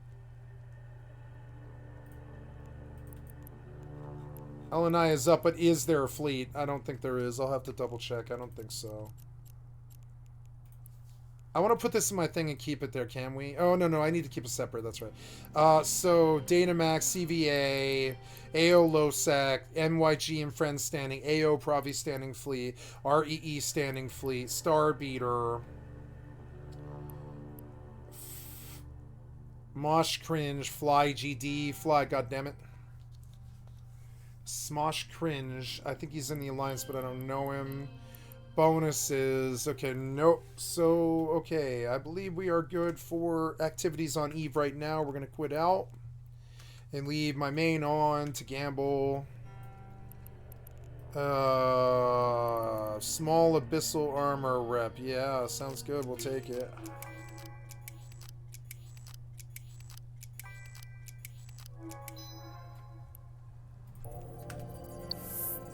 Okay, AO buyback is done. I'll have to come back, and I guess I should have actually saved that page. It's like, while I'm thinking about it, I was in the right place. It was like AO documents, AO buyback instructions, right? Yeah, and then an external link.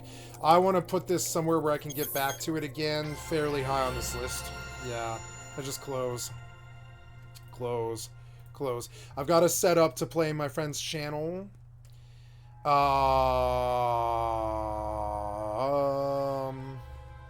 YouTube. Yep, in about 12 minutes, I'm going to play my friend's channel at 10 o'clock.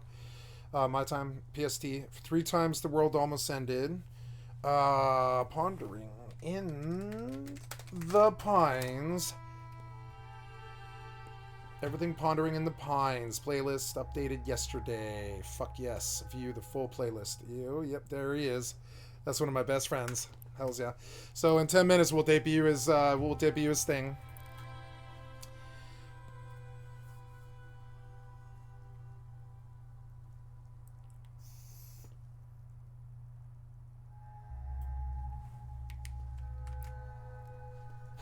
Go out and fall out for about 10 minutes here. Could use some water, but I'm out, I think. I best just go find, like, a water source. Oh, I have 2 of these Cultus packs. That's cool. Mothman eggs, Mentats, stim packs. Maybe I can make something. Let's see. I can boil water, probably. I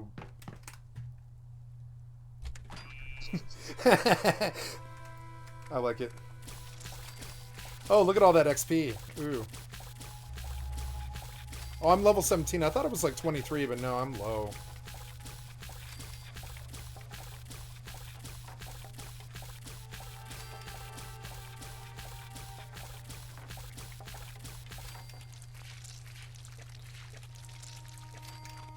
So why can't I make boiled water? I don't have any water. Okay, so I want to run east to the river right now. It boils some water. But that's okay, I can do that. I can just warp back here once I kill everything. And it'll be a quick trip to the river, just like if you were camping in the Colorado mountains. Da da da da da da da. What with zombies? And what with? You know, what with zombies and all that.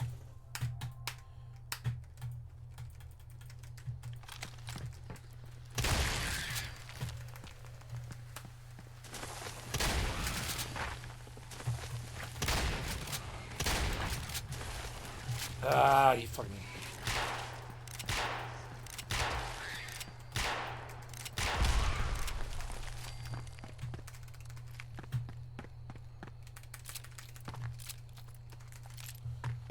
Okay, quick trip east to the river, down the gulch.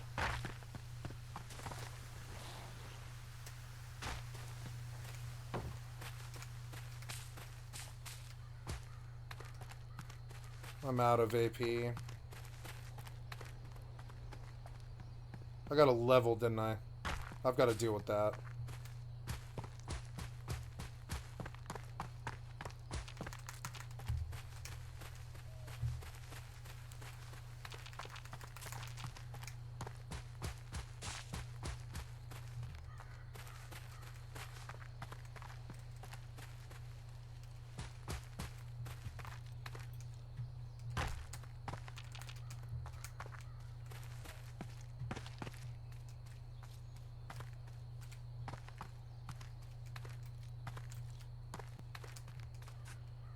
Is there any water?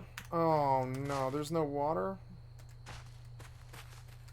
I better go to the Wayward then. Damn it. Yeah, this place dries up for a while. I forgot that the rivers dried up that far south in this version of Appalachia.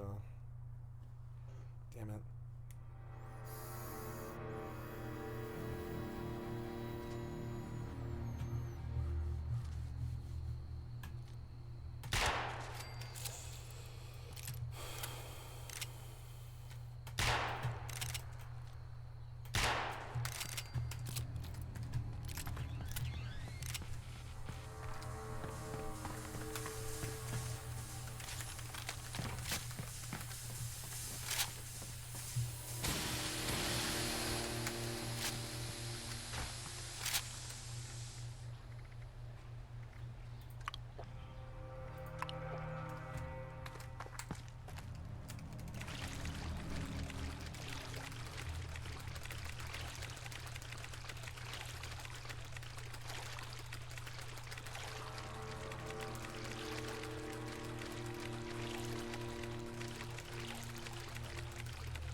Oh shit. Fuck did you guys come from?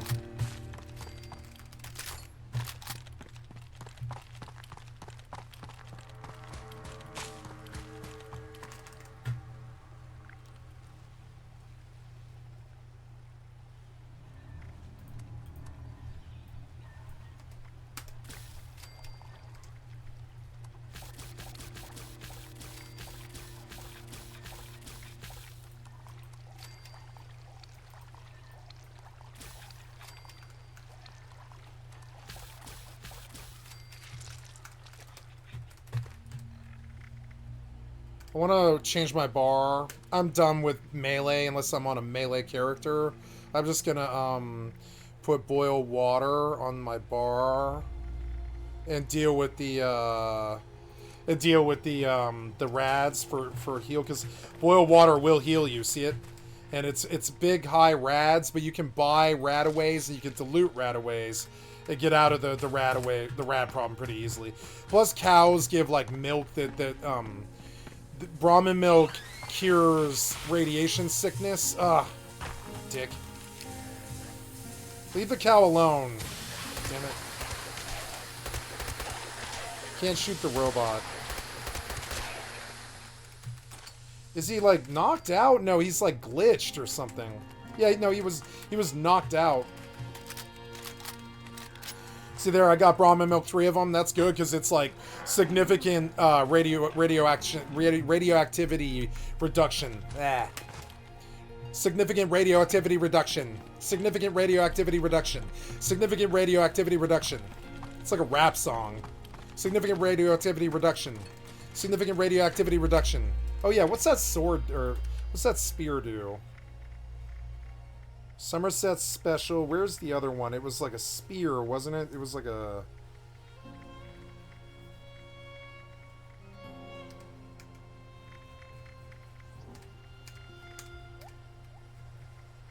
Somerset special. I had a spear, but I don't see it. Ooh, there's a cryo grenade. I don't see it. I don't know. I thought I had a spear, but I guess not. Maybe I sold it. I must have sold it. Whatever. So I came here to get water. I got it, which is good. Good. Heals me. Very good. I think I want more. I think I want a little bit more water than what I got. So I'm going to get more. And I mean, really, this is money too. What's the timer? 3 minutes.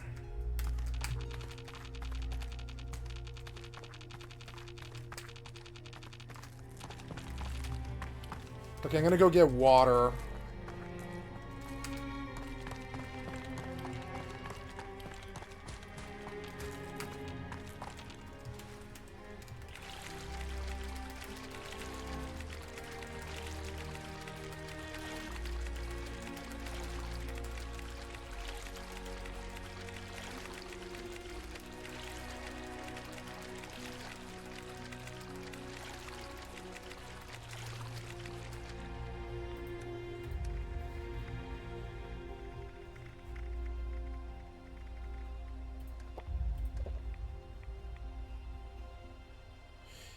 Brahmin milk is slow rab recovery, but it's rab recovery.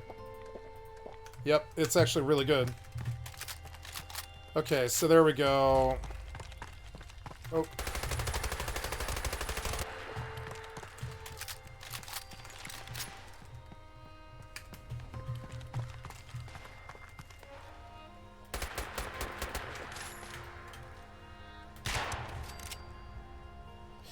He was fighting a robot. I love the chaos of 76 on proc spawn. It's so good. Ooh, duct tape's good. So, what am I doing? I am boiling water. I gotta go pee, and then I'm gonna start my friend's videos. In a couple minutes here, guys, we're gonna watch one of my real life inner circle crews is starting a YouTube career. So we're gonna support him by playing the entirety of his channel on my channel, and I don't know how long it'll take, but I don't care. It'll be nice to see it in full screen. I've only ever seen it on cell phone. Oops, wait, damn it. Okay. Make me homesick for Colorado.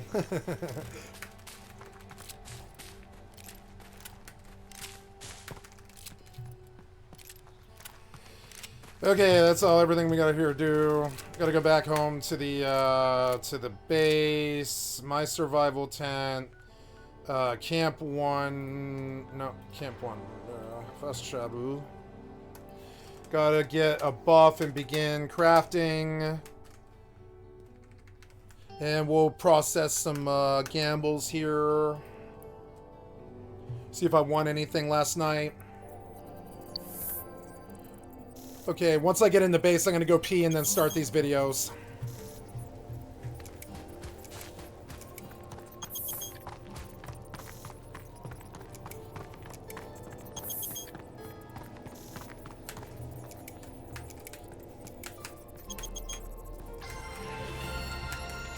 I won whatever it is. What was it? Hey, I won this with a small bet. Look, this one was a good large shield extender with real, like, I could probably turn around and sell this for a lot of money. I got this for 12 mil, and I believe this thing to be worth something like 100 mil, you know? Look at the fucking power grid usage on it and the shield hit bonus and all that. I shouldn't have won this, and I did. Look, guys. Look how many contenders there were. 1, 2, 3, 4, 5, 6, 7, 8 guys. And I swept it with the hat bet. Woo! Yeah. Okay, I'll be right back. I gotta pee. That's a good item. I'm glad I got that. That's like 90 mil. That's like 90 mil from a fucking 12 mil gamble or something like that. It's a reason to rejoice. You know what I'm saying? It's a reason to rejoice. I did well with it. BRB.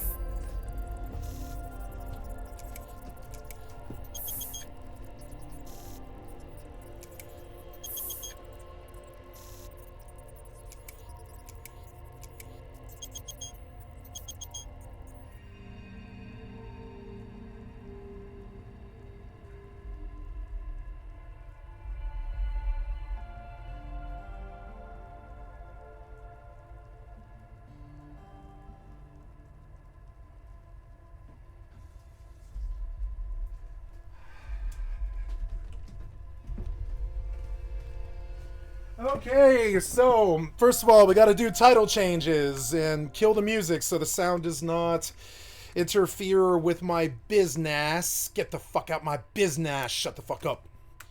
And then, yeah, and you're okay. I could kill the sound on this without hurting any of this. And I will keep stuff flowing in the background so it sticks to the video game theme, but we're not going to do it very long. We're going to stay on this channel main. Got to change my channel title briefly.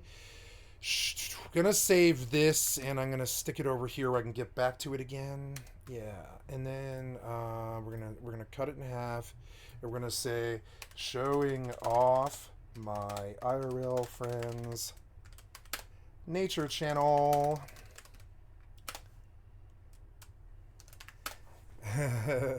Can I do that? I think I can, but YouTube won't let me do that, but Twitch will. Showing off my RL friend's nature channel. I mean, that's exactly what the fuck it is. I'm showing off my friend's nature channel. I mean, I believe that is exactly what it is, yes. And then, okay, showing off my friend's nature channel would be a fun experience. Okay, got to kill the heart sign. YouTube doesn't like the love. YouTube ain't got no love for the heart sign. And then there we go, showing off my real life friends, in real life friends. Okay, guys. So first, we're gonna like every single video that we come through here and look how many it is. It's a nice 29 videos. It's gonna be a good experience, guys. Look at how beautiful it's coming through in the HD and everything. Oh God, I love this kid. I've known him all my life. Fuck yeah. So here we go. This video is called Water Hemlock, Toxic Health Risks of Conium Maculatum, a public safety alert for nature and poison. They should see it. Everyone should see this. Educate yourself about the toxic chemicals in water hemlock and stay safe. Watch our public safety alert video and learn how to identify and avoid this hazardous plant.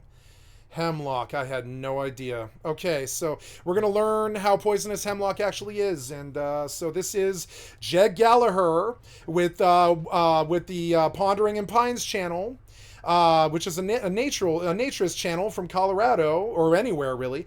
And Water Hemlock, Toxic Health Risks of Conium Maculatum. And I'm on time, right? Yeah, I'm 5 minutes past. I'm terribly sorry. Had to set it all up and everything. So here we go. This is Jed Gallagher with Water Hemlock, Toxic Health Risks of Conium Maculatum. Maculatum. Autumn, I think. Guys, so... Oops, sorry, gotta start it over. Welcome back to Pondering in the Pines, guys. So, we're out here hiking around at Red Rocks Amphitheater.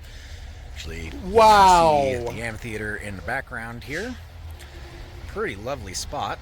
And just a quick little public service announcement video today. You know, a lot of our videos are going to be edible and medicinal plants.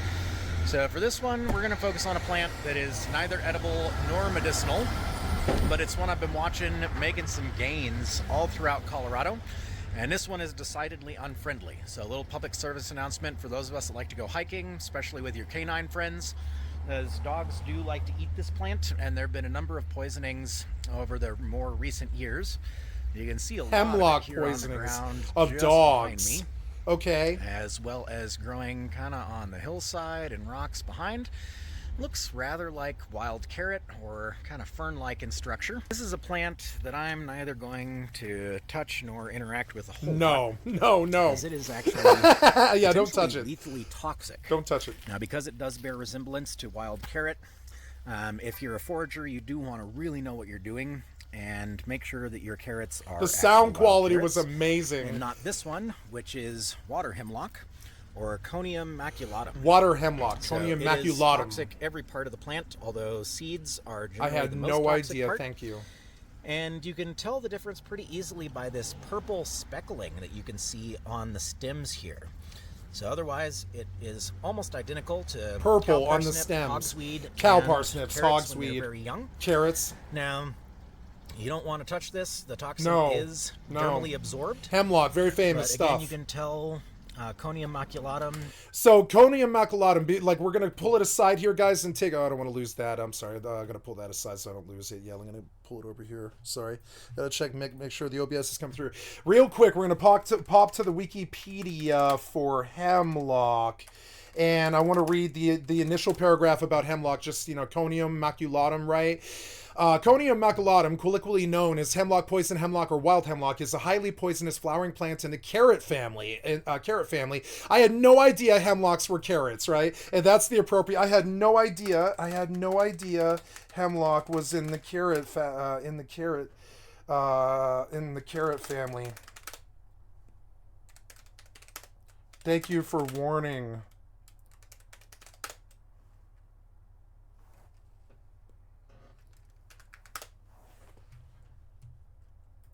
I had no idea. So I'm going to read between the lines here, and I don't mean to put words in his mouth, but I'm guessing the warning is that it's not carrots. Don't go lifting the carrot patch out of the ground to see if you can pull a carrot out of the ground, because it's hemlock. If you get it on your fucking bare hands, you could die.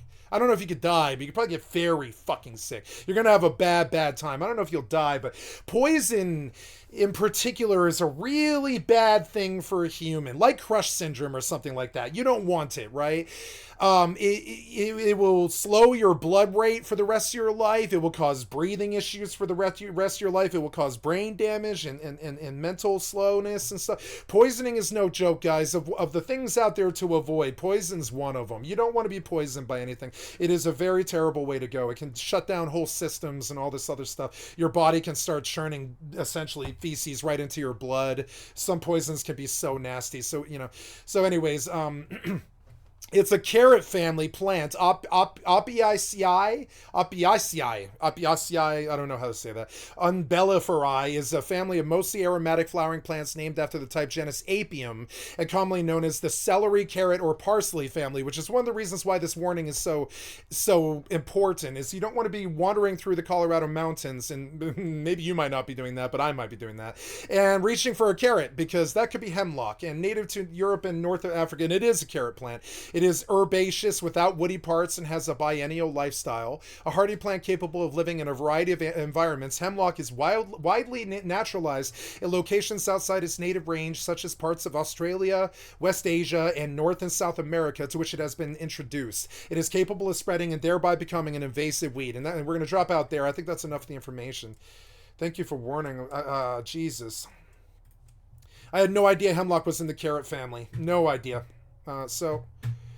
Purple speckling on the stems, and if your dog eats this, you definitely are making it's a dog risk. So that's the main thing. He's like, yeah, so Colorado dog owners unite. You know what I'm saying? CDU, bitch. Colorado dog owners, CDOU, CDAO. Colorado dog owners unite, bitch. You know what I'm saying? Save the dogs from the hemlock, because I'm sure there's been some horror stories with this. If you find yourself in a patch of it, it can cause contact dermatitis. Yeah, But nasty stinging nettle, probably poison on your skin. It's not fun. Like mosquitoes or poison ivy. main toxicity is going to interact with the sodium channels in your brain and can cause organ failure pretty rapidly. Poison is no joke, like I said. Paralysis, shortness of breath, vomiting, nausea, all of these are common symptoms of mild poisoning. And in severe cases, it can actually cause paralysis in 15 minutes or so. Yep, hemlock is very old. Coat the spear with it, get the kill. It's an old kill you poison. It's up there with the Cruciatus curse. And there's not a whole lot that can be done except for supportive medicine. So if you have this in your yard, you do want to wear gloves to get rid of it. You don't want to compost it because it'll make your compost pile toxic. Yep. You cannot burn it. Poison. The smoke. Smoke will kill it. It will kill you. From burning. Noxious, poisonous smoke. This plant will actually also be toxic to breathe in. And you can tell it is quite prolific. It's prolific. Do not burn the hemlock. No. It goes everywhere on the hillside. Do not burn hemlock. In the background too. So anywhere there's running water or standing water is pretty good habitat zone for it. And one of these plants can produce somewhere around 250,000 seeds a year. More than 70% of those. You begin to see how much he knows about it. It's insane. Viable. He can recognize the threat. It's a threat to him and his dog. He is not a fool. So it does expand its territory really quite rapidly. Again, you can see that purple stippling on all of these plants. So, water hemlock, same poison that killed Socrates. Yes, Socrates was, I didn't want to spoil his timing. I wanted to say the name the entire episode, but I wanted to let him do it because I knew he would. Be aware of, as it is making some gains all throughout the Colorado landscape. Like the kudzu vine, hemlock is spreading. I had no fucking idea, like the kudzu of the south. That's not good.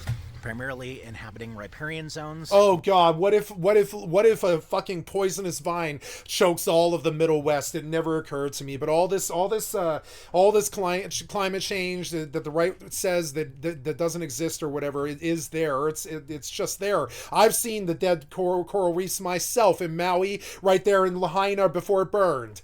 I mean, this stuff is real. There's running water nearby. And not a friendly plant. Not a friendly plant, and so yeah, and it'll probably thrive. It probably kills anything it touches, and it'll just thrive. It probably has no natural predators. The deer don't eat it. It grows like kudzu. Look at it. It grows like kudzu. It just like tangles. It's just like everywhere. And I think this video was really, really, really good. I think it was super good. Tune back in for your next public service announcement. Thank you. And take care till later. Don't burn. Check.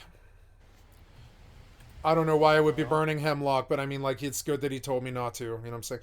So here is the next video. Thank you for the excellent content for my stream. We thank Jed Gallagher for the excellent content for my stream. I've liked and subbed your channel. This video is called Magic Moment 4-Leaf Clover Find. A natural, beautiful, magic folklore fairy fae. Yep. So look at all that beautiful clover. Yep. Oh my god. How many...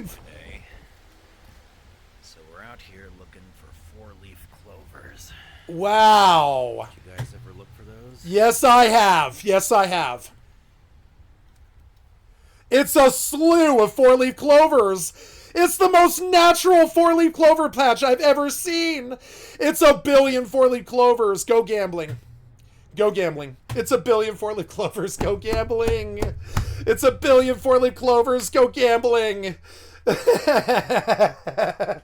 Time for Blackhawk, right? It's a billion 4-leaf clovers. It makes me happy in a funny way. 4-leaf clovers, right? YouTube's bad. I'm terribly sorry. I don't pay for YouTube, so they make comment leaving very difficult. It's a billion 4-leaf clovers. Time for Blackhawk.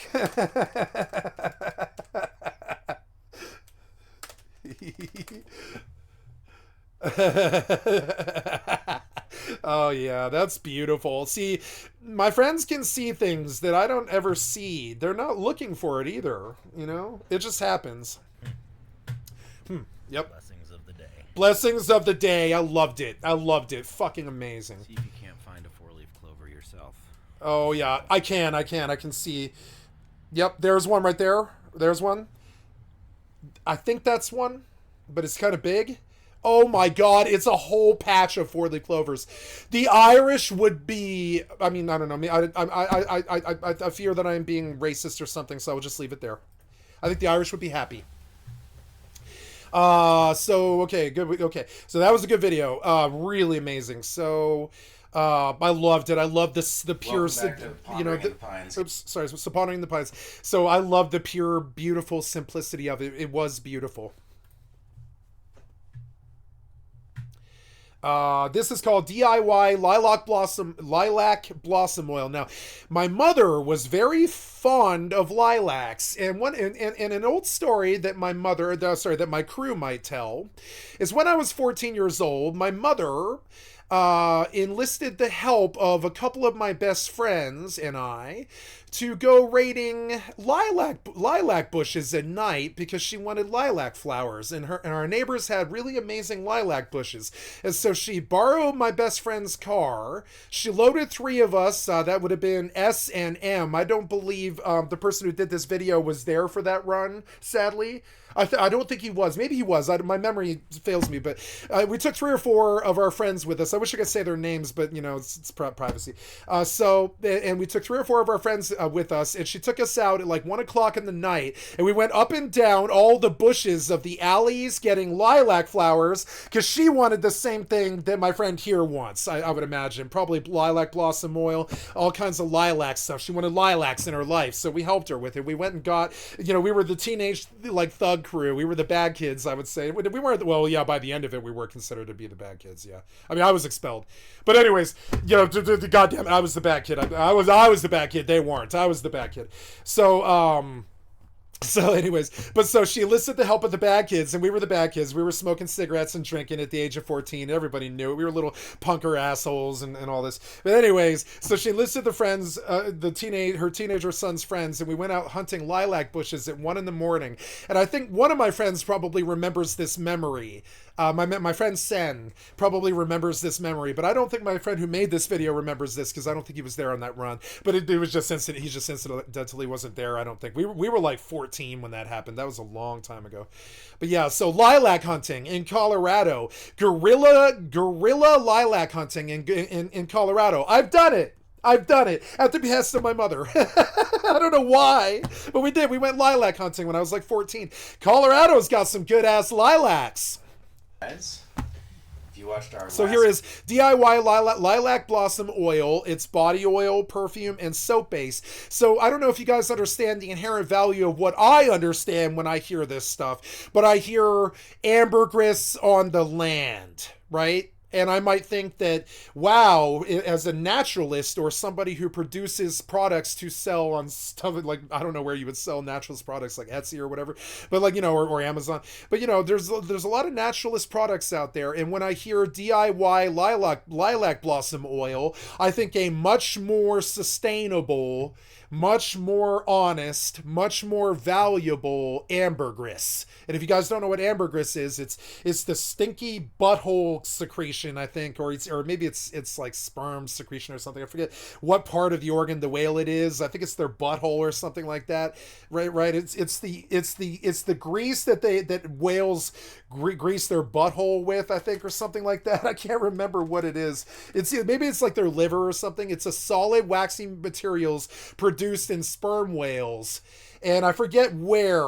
We'll pull right. But so there's a terrible problem with ambergris. This is a naturalist bent, so I'm going to take it in my crazy direction, even though it's his channel because it's my stream. You know what I'm saying? But so ambergris I consider to be rather horrible in its hunt for it, and the perfumists of the world pay for ambergris, and it's worth its weight in gold. It's more than gold. It's worth more than gold. It's one of the few substances I believe on the planet that is highly valued by perfume makers, and they all charge $50 a bottle. So it's a fixative, right? A fixative is the word that I came looking for today. I was like I don't remember the word for these things, but what my friend here is about to talk about is lilac fixatives. Lilac fixative, in terms of its value, is extremely high, specifically because it doesn't come from animals. You know what I'm saying? It has a marine fecal odor. It smells like a sea ocean mammal's shit.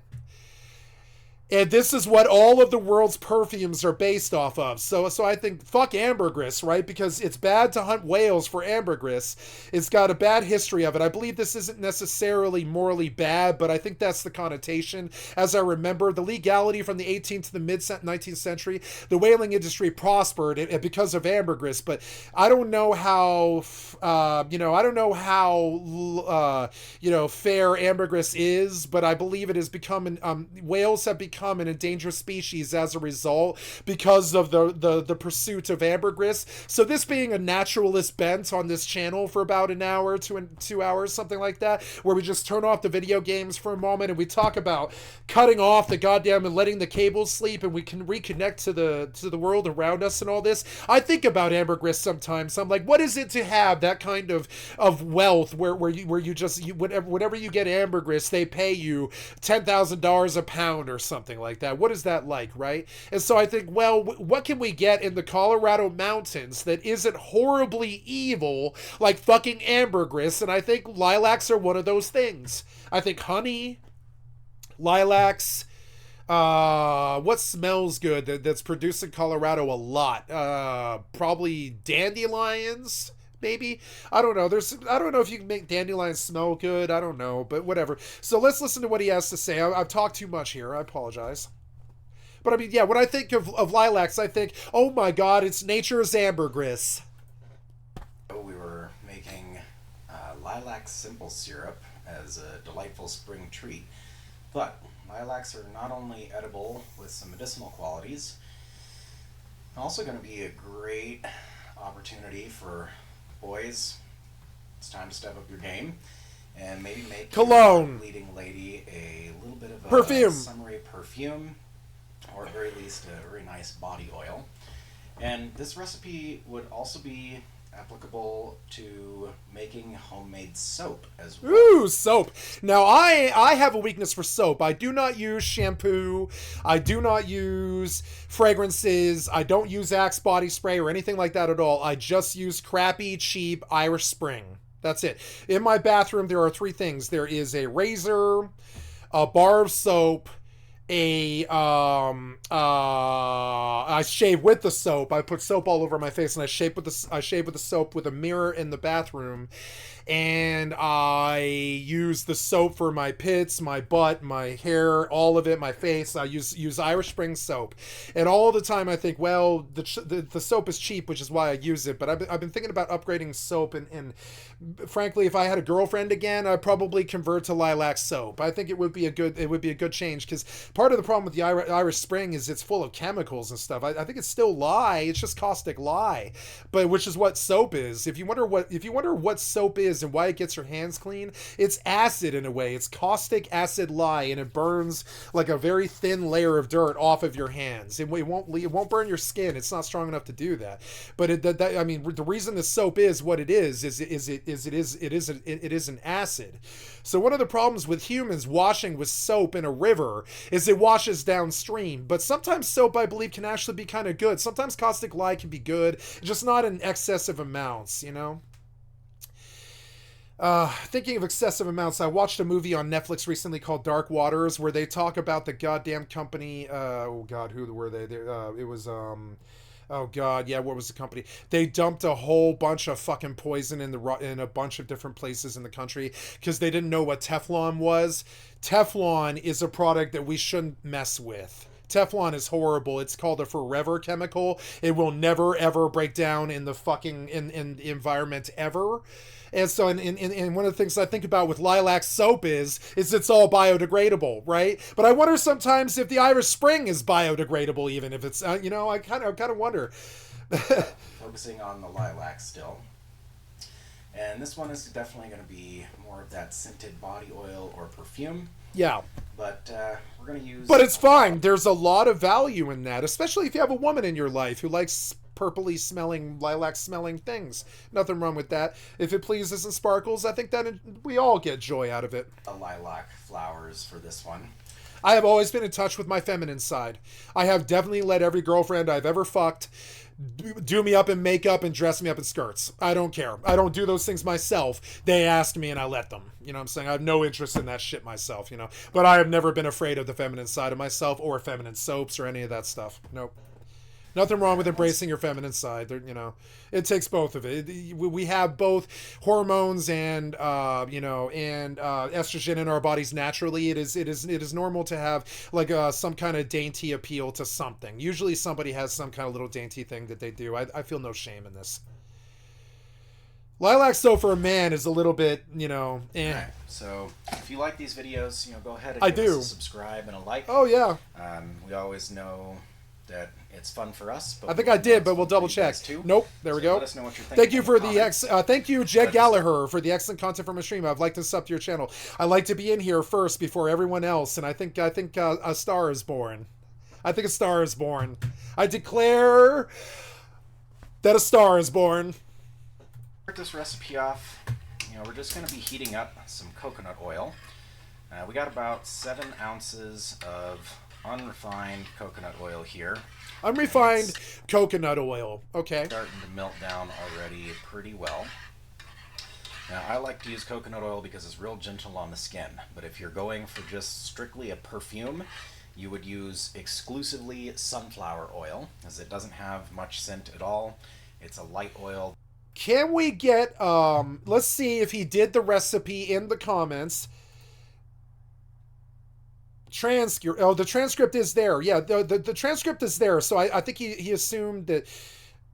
Well, so can we? Oh no! Unlock the essence spring of the deal with a combined 7 ounces. Here it is. Follow our simple recipe. Combine 7 ounces of coconut oil, 1 ounces of almond oil, and 2 cups of fragrant lilac blossoms. I will tell my family. Follow our simple recipe. I'm gonna heat the oil to 140 degrees. Pour over the blossoms. Check. Strain through cheesecloth. Squeeze out throughout aromatic oil. Indulge in natural beauty bliss. Got it. Okay. DIY lilac oil infusion. Natural beauty essentials and lilac perfume soap base. There's a lot of value in making your own perfumes, especially after the apocalypse. If you can produce perfumes after the apocalypse, if you can get one of the few things that women want after the apocalypse, you will be rich in the apocalypse. You will have many bottle caps. Many bottle caps in the Colorado apocalypse if you're able to make perfume past the grid going down. You think I'm joking, but I'm not. There's a few products that everybody wants past the apocalypse, and one of them is smelling good. After all that, you don't get showers anymore or anything like that, right? And so man who can make body oils, perfumes, and soap bases past the apocalypse will do quite well in the lady department. Rapidly into the skin. Or you could use almond oil. And the money department. Sunflower oil makes the best carrier for the delicate... Same is true for people who know mushrooms. Same is true for people who know hunting. Same is true of people who know mining. Same is true of people who know how to pan gold. Same is true of all these things. You might be pretty happy with your tech job or whatever, some such like me. I'm happy with my tech job. But this job will not empower me for the grid going down. And I'm always thinking about this. I'm always learning things. I'm always playing survival games. I'm always trying to be, I don't let the cables sleep ever, and I do so consciously while I try to build this career. But I will say that, like, you know, it's on the back of my mind all the time. Have you got values that women and other people will give you clout for past the grid going down? Will women like you if if the grid goes down? Because if all of your skills are based around video games, what do you have to offer for stability or being a man or helping somebody survive or any of this other stuff? So one of the things I did do was go out into the fucking mountains a lot. One of the things I did do was live on the streets for 7 years. I made a point of it. I walked out the fucking front door with nothing but the clothes on my back like 7 times or something like that, and came back months later with whatever I had accrued on the streets. I did that like 7 times or something like that. I needed to know that I could live in the mountains and live in the fucking city without dying past the inevitable whatever. I wouldn't say it's inevitable, but like past whatever, you know, I needed to know that whether it ever happens or not, I needed to know that I could walk out the front door with like Fallout with nothing but the fucking clothes on my back and make it in a fallen society, make it in a no grid situation, make it with a no video game situation or any of this other stuff. And I believe I am capable, and I believe this man and my other best friends capable of this as well. My man code is a man should be mentally, physically, spiritually, and emotionally available to his partner, his children, his partner's children, and the children in his community. If you do not know how to do these things, and I know it sounds kind of like, you know, silly, but if you don't know how to do simple things like this, you are not of much value to the other people around you. And this is why we watch this stuff, and we say it's high value, and that they should see it. Aroma of the lilacs. My gift was never naturalism like his. I don't know what my gifts are, but we'll find out. Oil heats up. We have about an ounce here of writing oil as well in this awesome little singing measuring glass. Shout out to our friends gaming over at Phoenix drugs. Aurelius Academy. Shout out to Phoenix Aurelius. Herbal extract. Okay, so he dropped the name here. We're gonna go back here. I didn't listen to him, and I'm sorry. That's incredibly rude. Into the skin, or you could use almond oil, but I think sunflower oil makes the best carrier for the sunflower or almond oil of the lilacs. And as our oil heats up, we have about an ounce here of almond oil as well in this awesome little measuring glass. Shout out to our friends over at Phoenix Aurelius Academy. Phoenix Aurelius Academy. Phoenix Aurelius Academy. Almond oil sale, right? Are you gonna sell this to me? You are gonna sell it to me. Phoenix Aurelius Research Academy with Acanthropanax leaf. Wow, aconite. Oh my god, this is actually a really fucking high value place. Look at all these tinctures. You can brew some good potions here. Let's talk about a Skyrim potion resource. So Phoenix Aurelius. So this is an excellent resource that I will pass on to my mother. She's been looking for something like this, and I will give her this website on your. I will show my family. I will show. Well, I don't know. I'm not going to say that. That isn't really the point. But yes. Thank you for name dropping there, Jed. They do some pretty amazing herbal extracts. They do. I could see it. You don't see stuff like that every day. They've got a pure gold and tincture right there. A man with that kind of control of tincture could run the world. I feel there's so much power in it. You can produce so many crazy things that people would pay such good money for. The man who owns all the tinctures in the world runs the world, in my opinion. Like a good alchemist will run the world, in my opinion. They can do such insane things. A good chemist. Look at the Breaking Bad story. Tinctures, give them a check out. Give them a follow, give them a like. They do some amazing tinctures. I love tinctures. Yeah, I never had the money for them. My mother was into tinctures when we were younger, when she had money. But I mean, like, god damn it, they charge so much, and they should, because the amount of work to get all that shit is insane. You got to be a naturalist and go out there and fucking gather it yourself, I would imagine, like Jed does. And we're delighted to have a little bit of their merchandise here for measurements. But our almond oil is going to go... I love that his shot glass had an anarchy symbol on it. Uh-huh. And that's going to help... I think it was an anarchy symbol. So far, I can't tell. But goddamn, I gotta say, the detail and the qualities of these videos are so good. The detail qualities, I gotta say, and I learned so... I gotta say, the detail and quality... is top notch. Gotta say, the detail of these videos and quality is top notch. And I know I sound like I'm kissing my friend's ass because I am, but I mean I'm just saying what I thought. You know, I didn't dream up some fucking compliment to blow smoke up his fucking ass. I gotta say the detail is really amazing. I yearn for this kind of production value in my life. I'd have to pay somebody to do it. I yearn for this kind of production value because like nope. I mean you know I do not have the time and the attention of detail that he has always had in his life. I've never had that attention to detail. Never is top notch. I gotta say the detail of these videos, the quality is top notch. I yearn for such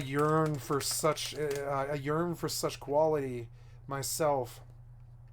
I yearn for such a standard myself and look up to it, you know. I learned a lot.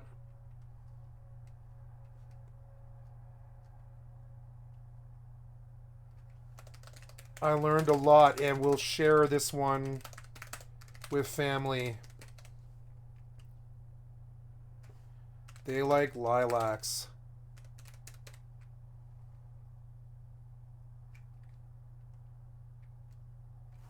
And I answered exactly how I always answer my YouTube comments on the videos that I like. I wish YouTube was competent and could finish this goddamn comment right now. They like lilacs. Yeah. No, heart sign is a little too effeminate. I'm looking for the smiley.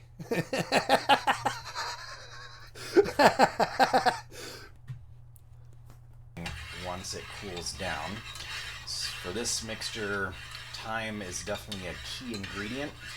Okay, thyme. That coconut oil to solidify entirely. Coconut oil or almond oil. Coconut oil base with almond oil extract. You also don't want to get this super, super hot. So we're looking for... Okay, so like lukewarm. About 110 degrees. 110. For our oil before we would pour it over. So my mother the other day, she didn't know what a meat thermometer was. And I was like, how the fuck do you not know what a meat thermometer is? And she's like, I've never owned a meat thermometer. And I'm like, really? And I mean, I worked in restaurants all my life, or whatever, not restaurants, but fast food places and such. And even like the bagel places and McDonald's and places like that, they will have you use the meat thermometer. And it's really surprising to me when someone at home doesn't know what a meat thermometer is, you know? So if you have your candy thermometer or meat candy or meat, yeah.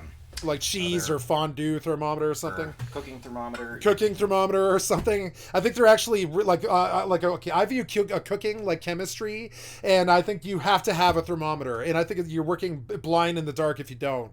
But that's just me.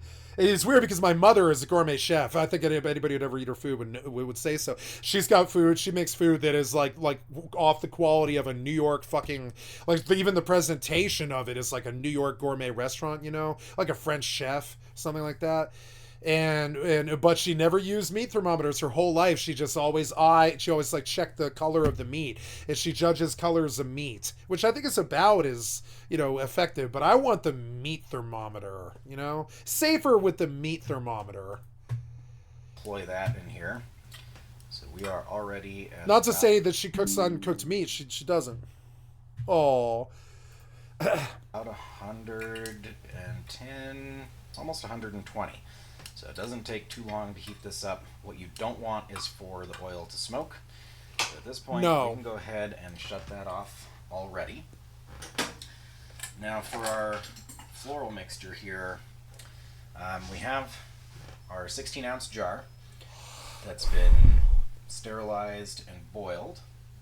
And we're just going to pack that with our lilac blossoms.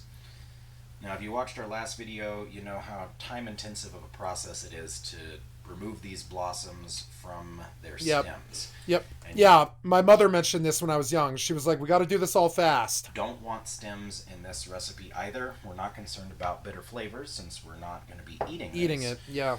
But we are concerned a little bit about moisture for this recipe. So there's some water content in the petals themselves, but there's a lot more in the stems involved with the lilac blossoms. And any water that you have runs the potential of making... I have been coming to this house all of my life. Sorry. Oil rancid. So you don't want your oils to go rancid. So if you can get rid of those stems, that helps a lot with this recipe. And for this recipe, we're using about 4 cups of lilac blossoms. And 4 again, cups. Don't be afraid to 4 pack cups, those that's a lot. down Yeah. into your jar. Yeah, This is crush them. gonna It's end up going to end up getting crushed anyways. Yeah. using our oil with that Yeah. Smells good. It probably smells really good in there. light, delicate lilac floral smell. Uh-huh. So once we have our jar pretty packed down, you can compress those decently. And at this point, we're going to go ahead and pour our hot oil. Hot oil Right. over the... Okay, so what was that? It was either coconut or almond oil over the lilac. So I'm trying to remember the basic stuff because I got brain damage and it's hard for me to remember anyways. On top of those lilacs. Now you could do this with cold oil too. I Cold like oil too, but hot oil because it's probably a little bit more absorbent. it incorporates the lilacs a little Yeah, bit probably absorbs better. Yeah. faster. Yeah. It also helps emaciate the lilacs to release that scent. Now, remember, that's a word you almost never hear, which I fucking love. Yeah, emaciate. And he's not talking about, like, thin, like people who are too thin. He's talking about... well, he is, but he's talking about not the chemist, but the herbologist's use of the word emaciated. Emaciated is a word you usually hear about people who are too skinny, right? But I mean, but it's actually a word you generally would hear around herbology and alchemy and chemistry, I would say. And I love that he dropped it. It is an indication of his intelligence, you know. So yeah. After we're done, Oh, I see pouring the. our oil in, It should look something like this with kind of oil distributed. Oh, this is the throughout. transcript. Cool. And you're gonna lose a lot of space as those lilacs. So cool. So kinda cool. Crush down from the heat of our oil mixture. Yes. Now, I watched all this on the cell phone. It was fucking amazing. I got drunk one day on a day off, like, I don't know, 2 months ago or something. And I just sat in bed and watched all these over, you know, and it was sweet. It was good. But, like, it's really good to see it on this 100-inch television screen. I mean, I don't know if you guys, like, know, but I have this, like, 100-inch television screen. It's hard to do it without turning the camera off. But I have this 100-inch television screen, right? And this video on this fucking television screen is fucking amazing. Chef kiss. Fuck yes. So don't be worried about that. That's actually what we want to have happen here, so that all the lilacs are inside and underneath. the Inside level and of underneath. hot Okay. Oil. Lilac soup. Yeah. Once that's all squished back down, it's a very easy recipe, guys. We're just gonna jar that up, and this is gonna sit for 4 to 6 weeks. 4 to 6 weeks. So at 4 weeks, or you can go. He's as gonna far as cut the video, or he'll just have the product made already. 6 if you want. Really, So there's not a cool. timeline, but long enough, Like 6 weeks. Yeah, 6-8 weeks. minimum of 4 weeks, long enough to let the delicate floral scent infuse. Yeah, he means it too. You're gonna want to bust into this like 4 weeks in or something. Probably want to wait like another whole maybe half month something, I would say, because it takes a long time for oil to get viscosity to settle down. Long time. Into that oil. At that point, Viscosity. I think that is it.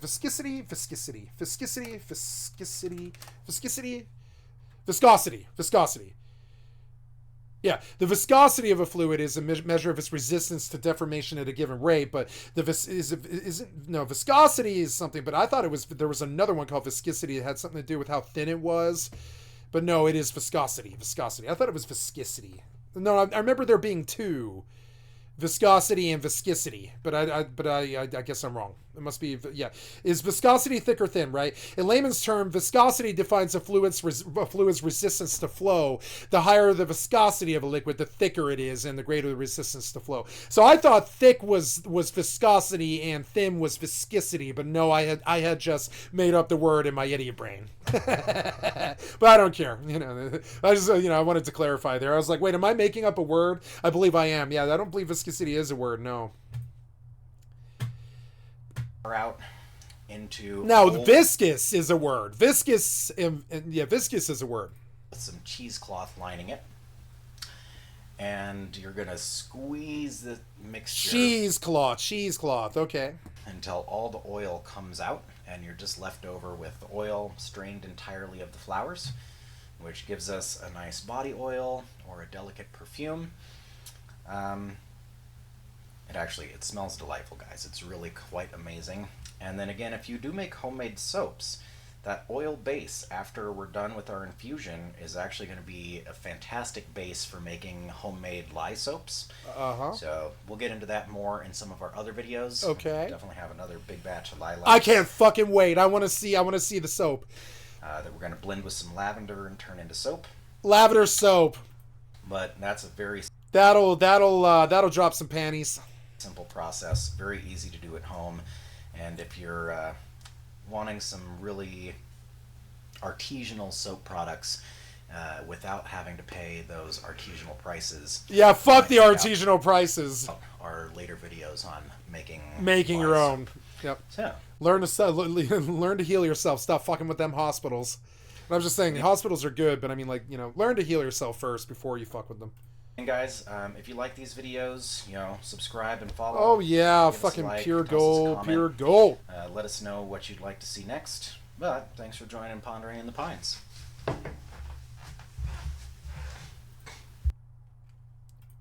Stupid YouTube comment is all slow. Don't leave the video, damn it. I'm trying to do a comment, damn it. No. Did you leave the video? Stop. You're like stupid. You're stupid. Go back. God damn it. Go back. Oh my god, you suck, YouTube. Okay, there we go. I left a bad comment in the respect that it is not the correct. There's a word missing. I gotta say, the detail of these videos and quality is top notch, right?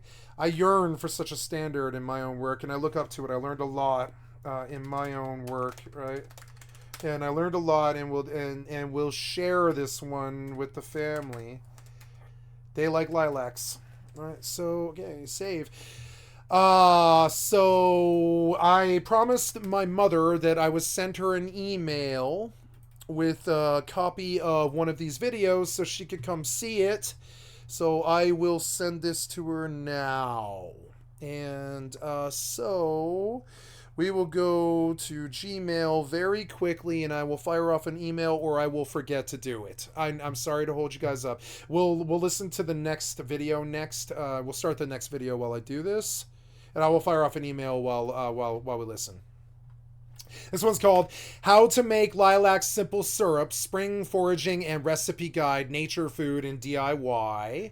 Have you ever used flowers in your cooking? Try this lilac syrup in your teas, cocktails, or desserts for a touch of spring. Let us know how it turns out, and don't forget to subscribe for more foraging tips and recipes. Join us on a foraging adventure as we gather wild lilacs to create a fragrant and delightful lilac simple syrup. In this video, we'll guide you through the process of identifying and harvesting lilacs safely and sustainably, followed by a step-by-step recipe to turn these beautiful blooms into a versatile syrup. Discover the botanical secrets of lilacs, including their intriguing uses in herbal medicine. Learn why lilacs, Syringa vulgaris, in large amounts can have laxative effects due to their chemical composition, as they contain lactulose. I did not know lilacs had lactulose. I did not know lilacs had lactulose.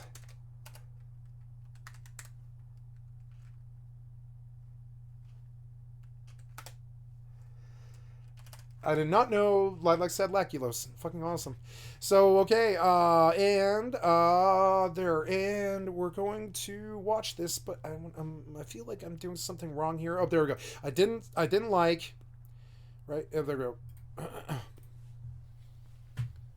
Oh, it's beautiful. Look at that beautiful color. Colorado purple. Almost like a columbine or something. Like, what's columbine? Is it blue?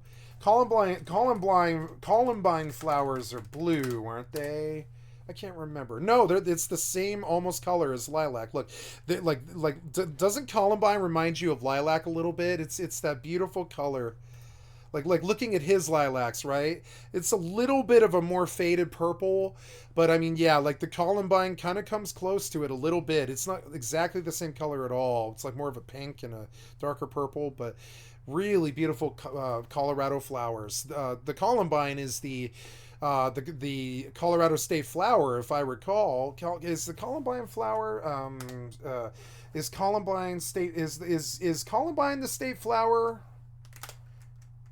Is Columbine the state flower of Colorado? I can't remember.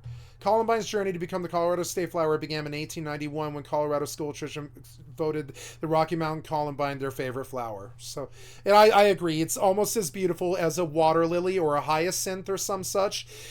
Only the lilac or some, well, not lilac, but there's many beautiful flowers in Colorado. I'm sure Jed would know them.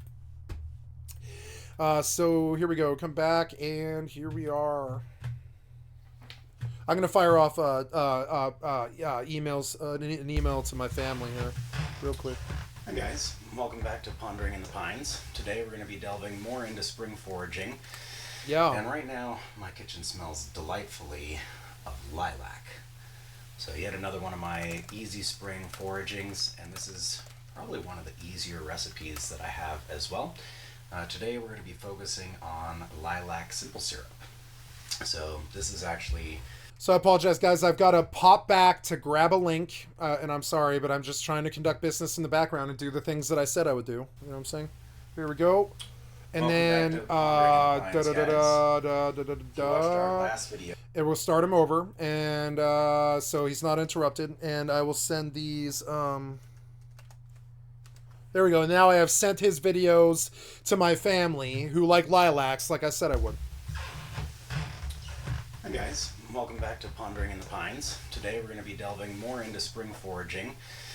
And right now my kitchen smells delightfully of lilac.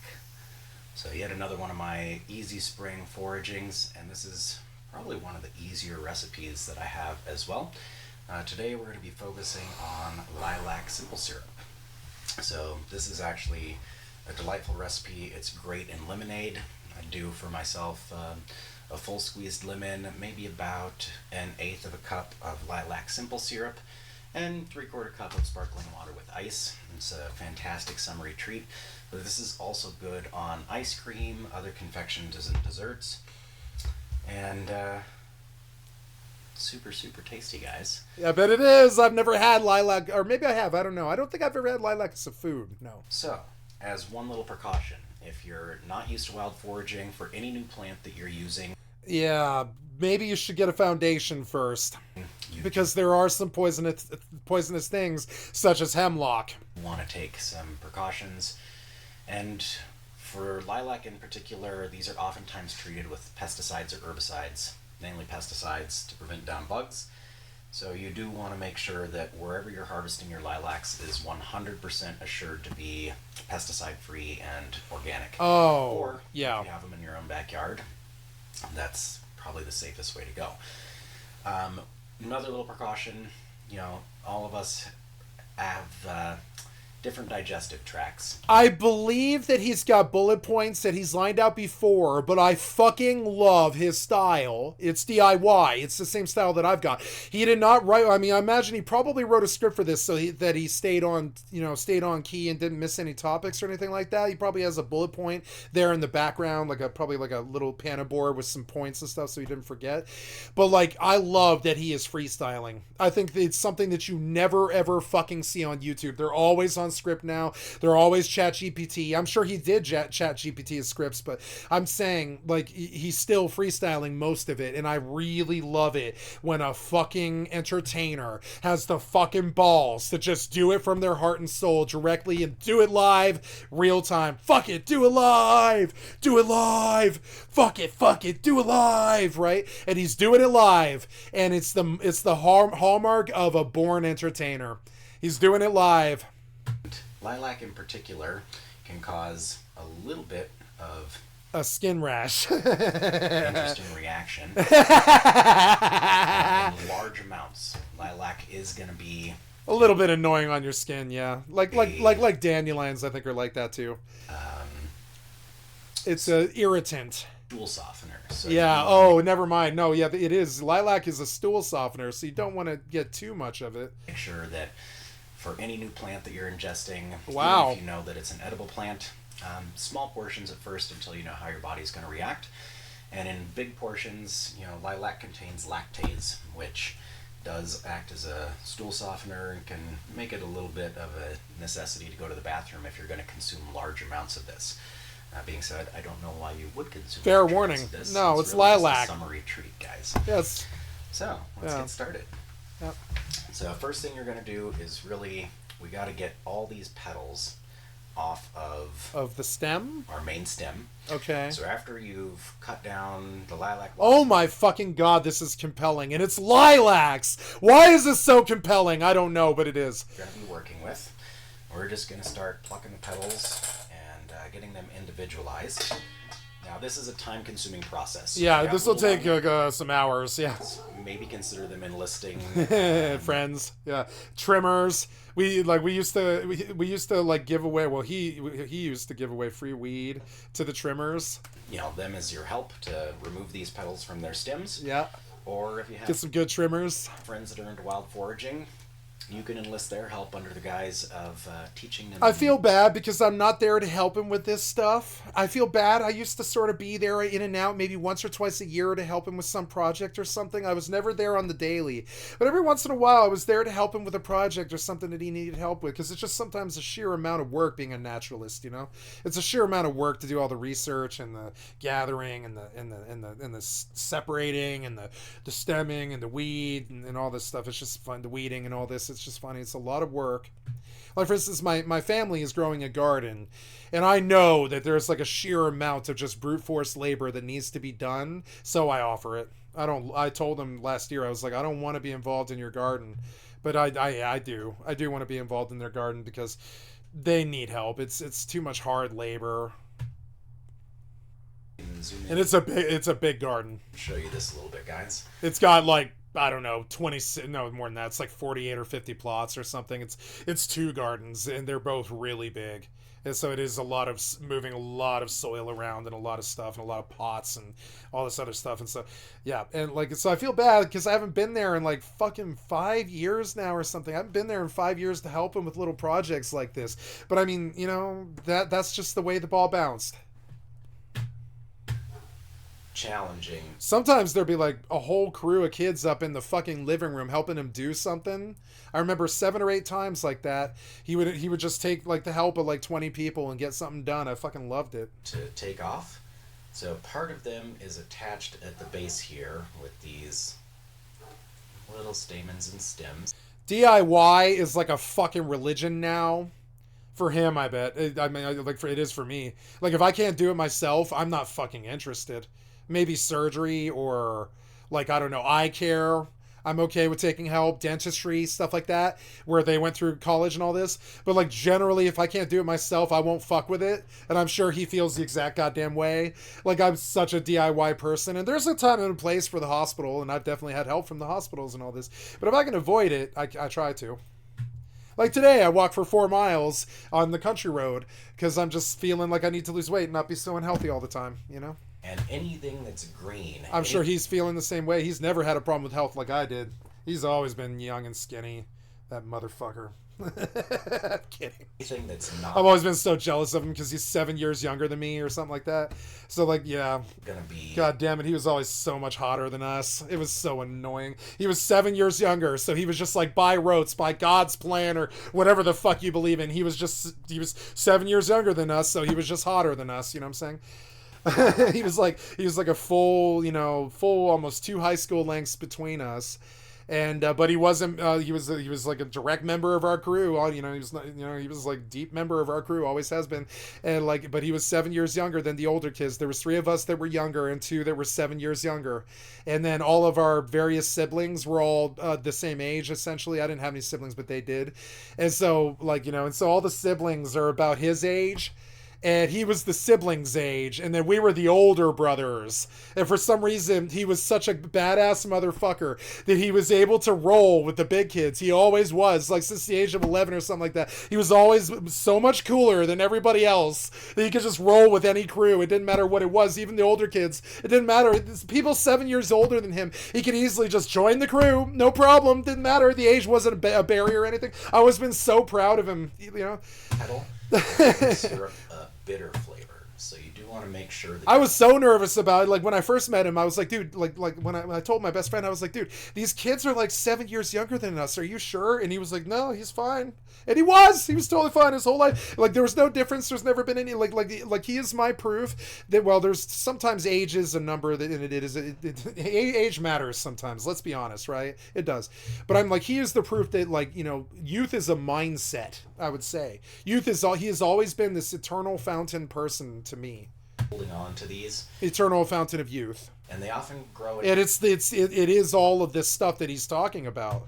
Clusters of 3, which does make it a little bit easier to separate. But you're just going to pinch those. I could see him being so much more famous than me. He is so much more socially acceptable than me. He really is. He doesn't have the anger issues. He actually, you know, we're all loving people in this crew. We're all loving people. We genuinely are. But like, you know, but like he is not abrasive like me. I could see him becoming so much more famous, so much more faster than me. I get jealous. It's like I feel like I'm the guy who has to slave away like Jay Leno, you know, and has to kind of horn his way in. This kid is the Conan O'Brien, you know what I'm saying? I have to muscle my way into the scene with my abrasive personality and my fucking, you know, my fucking drug-addled mind and all my problems and everything and my anti-government leanings and such, and I'm just an abrasive person, probably hard to do for most people, right? But I could see this kid going like being Mr. Beast. I could. No problem. He's got the Mr. Beast. He's got that type A. Green stuff.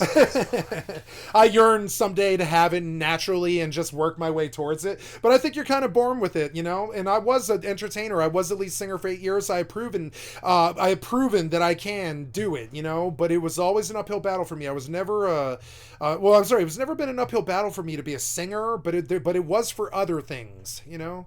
So, you know, it was an uphill battle for me to stay sober, but that's... So, like I said, this is a bit of a time-consuming process. And yeah. I'm going to do actually a moderately sized batch today, because not only do I like this, but it makes a great gift. A great gift. Yep. Friends. I know what he's going to say. Yep. Especially anyone you're trying to get more interested in naturopathic medicine or just spring foraging, because it's always fun to have companions. See, and he won't say it because he's a much nicer person than me. Or you're trying to get into their pants. I mean, you know, and he means it. He probably thinks the same thing as I do. Yeah, or if you're trying to get in their pants, right? But he won't say it because he's a genuinely nice person. I'll say it on my fucking stream. If you're trying to get in the girls' pants, lilac fucking soap is probably liquid panty remover, especially if you made it yourself. Especially. You know, and he won't say it, but I will. You guys want liquid panty remover, and that's a terrible, terrible phrase. It's just sexist and horrible and fucked up that I don't support. But I mean, like, but I think naturopath homeopathy stuff should be a liquid panty remover kind of thing. I think it should be very attractive to women, you know, because it is knowledge that not everybody has. It should be, it's good nerdy knowledge. It's not that nerdy knowledge of, oh, he sits on computers and talks about World War II all day. It's that good naturopath knowledge that benefits both genders, you know? Out to the woods with you. Because I would say war generally isn't really too good of a subject for women, you know? But I think lilacs are. Collecting these spring beauties. I think a good man can be just as interested. These tasty little natural delicacies. I like that a bunch of his stuff kind of challenges gender norms a bit.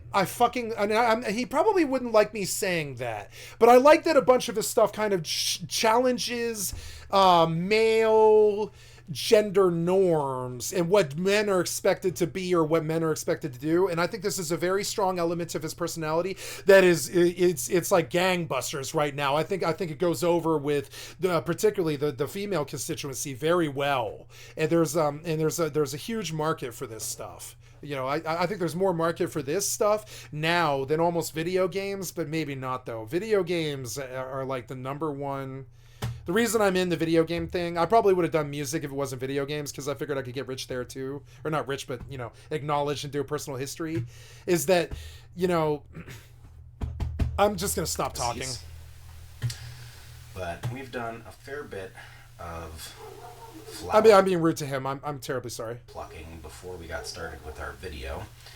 So once you all the time, I catch myself off in Africa. You guys ever have the out off in Africa thing from like League of Legends or Overwatch, where you're like, you're the tank and you're way the fuck over and your team's on the point but you're not, and they call it, you know, off in Africa. And I go off in Africa all the fucking time on him in his personal life all the time. I'll just take the conversation in some place he probably doesn't want it to go all the time. I'm like a runaway bullet train. It's always kind of annoyed him, I think, and I feel bad about that. But I'm just a runaway thing, and I'll just talk over him and I'll dominate it. And I've always had terrible power struggles with him. I'll just talk over him or my other best friends. I don't care. I have this thing about just dominating people. I'm such a fucking asshole. Plus, I'm twice his size. I'm just kidding. have about a cup. I'm not as strong as him, though. Half for a home batch of At petals, all. you're pretty much good to go. Because this recipe is going to be very I'm twice the size, but I'm not as strong as him. straightforward. We're using a cup of water, a cup of sugar. That's going to be our simple syrup base. So equal parts sugar and water. Now, if you're averse to using sugar, you can use honey. Honey. You could use agave. Agave nectar. What's the other stuff that they always sub for sugar? You know. Oh god, what's the stuff? You know. Nectar.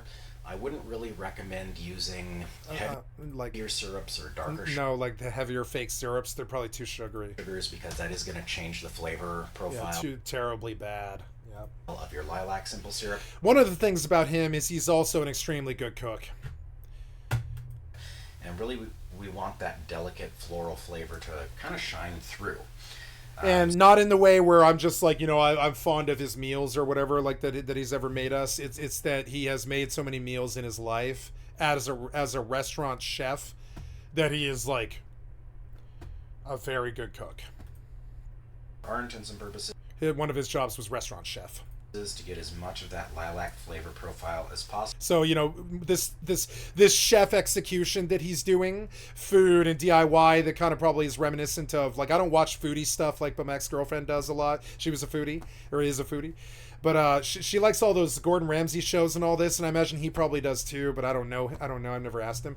But, you know, but there is a Gordon Ramsay sort of shorty execution here that I really appreciate and I like.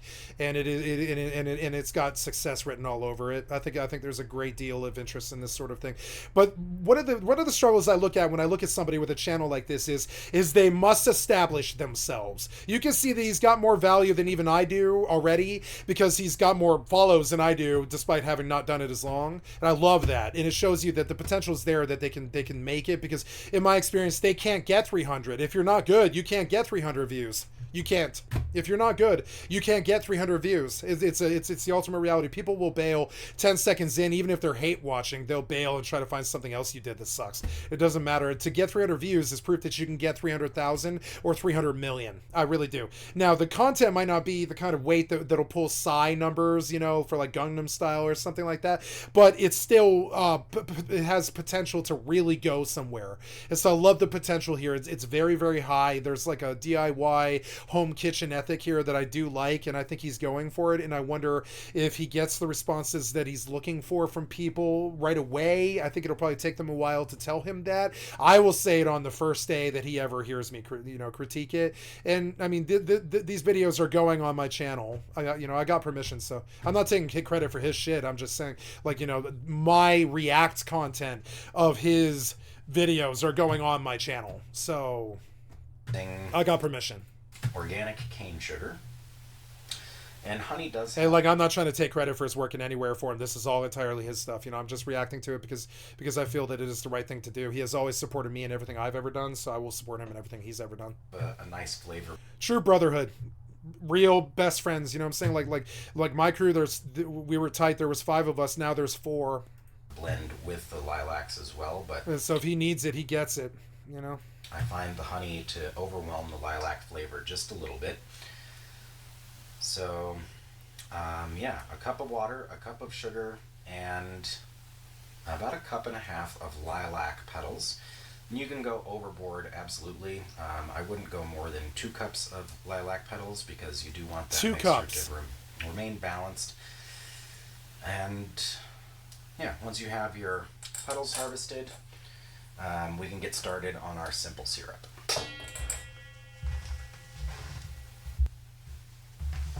Ooh, Alright, his so tripod's for the simple good. syrup, I'm going to turn on our saucepan on high. Now water goes in. I love that it looks like an actual fucking kitchen set. If he had dumped out some kind of crazy shit that looked like he dumped a bunch of money on it, it would have disappointed me. I love that this looks like the same set that my mother uses. The organic sugar goes in.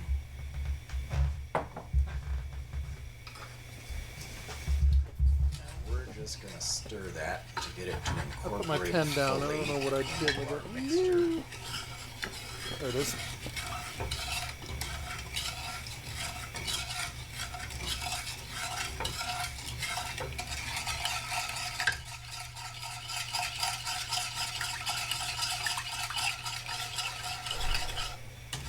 This canister's out. Better try this old canister maybe. I'm out. I have to go to the dispensary, but I'm trying to wait until the 20th.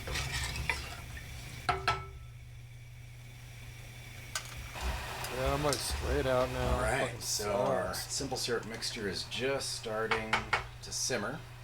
Okay. So we're gonna go ahead and take our lightly pressed, very lightly, you don't want to squish these petals down too much, but lightly pressed, just a little more than 1.5 cups of our lilac petals. That's going to be going into our boiling simple syrup mixture. And this is just going to get a nice stir to incorporate those petals.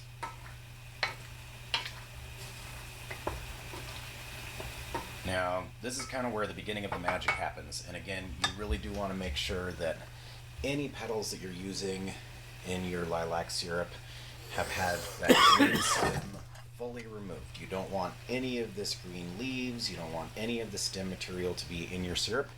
That's really going to create bitter flavors in your syrup that kind of make it less than delightful.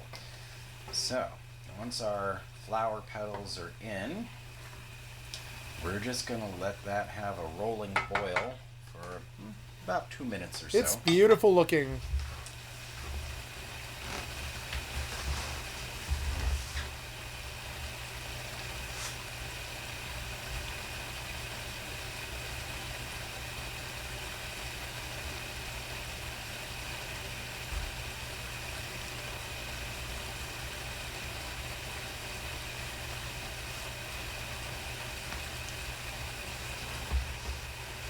I love that this is live and in real time because he didn't need to pause it. It's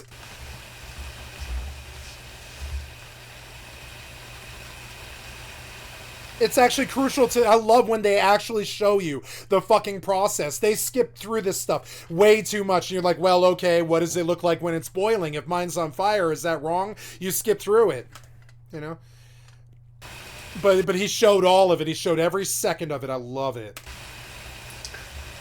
Now, if you're under time constraints, you're trying to whip this up for a dinner party or on a very short time notice, you can actually reduce this to a simmer and simmer it for 5 or 6 minutes. That'll speed up the process of infusing the flavor of the lilacs into our syrup. But if you have time, It looks so the far good. better method is actually to let time I take want its to eat course. it. So for us, that means we're just gonna shut down our heat, and this is gonna steep for about 4 to 5 hours. We're just gonna let this infuse. Now, if you have a lid, go ahead and pop your lid over it. You can cover this with cheesecloth. You just want to make sure that there's not going to be bugs and debris, dust settling into your syrup while it's infusing. Check back in just a little bit.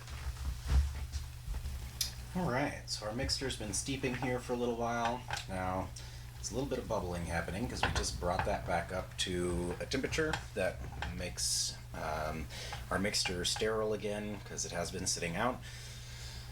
And even though we cover with cheesecloth, we just want to make sure that it stays good in the fridge for as long as possible. Now, if you're just leaving it as a syrup once it's strained out, this will keep in your fridge for about 2 weeks or so. Although in my house, it will very likely be gone before 2 weeks is up, as it is just that tasty. If you're going to make big batches of it and you want to save it and prolong its life for deeper into the summer months, go ahead and add about an ounce of grain alcohol. So like Everclear or vodka would work, but Everclear. Something that's more than 70%, 100. at very least 50% alcohol. Yeah, more like 80 to 100. And that'll extend the shelf life of this product for about a month or so. So for the next step, we're just going to be straining this out. And you'll notice that our liquid has kind of a grayish blue color. Yeah. Now, I see that. That'll get a little bit more lively lilac purple once you add it to things that have citric acid. So a little bit of kitchen chemistry here. And brighten those colors up with a little bit of lemon juice or lemonade or lime juice. Actually is quite delightful as well. Lime juice. Okay. I never would have thought lime juice. But And why then not? You can just let this drip naturally. I like to speed the process up a little bit. And we press those petals into our strainer to get all that syrupy goodness out of them.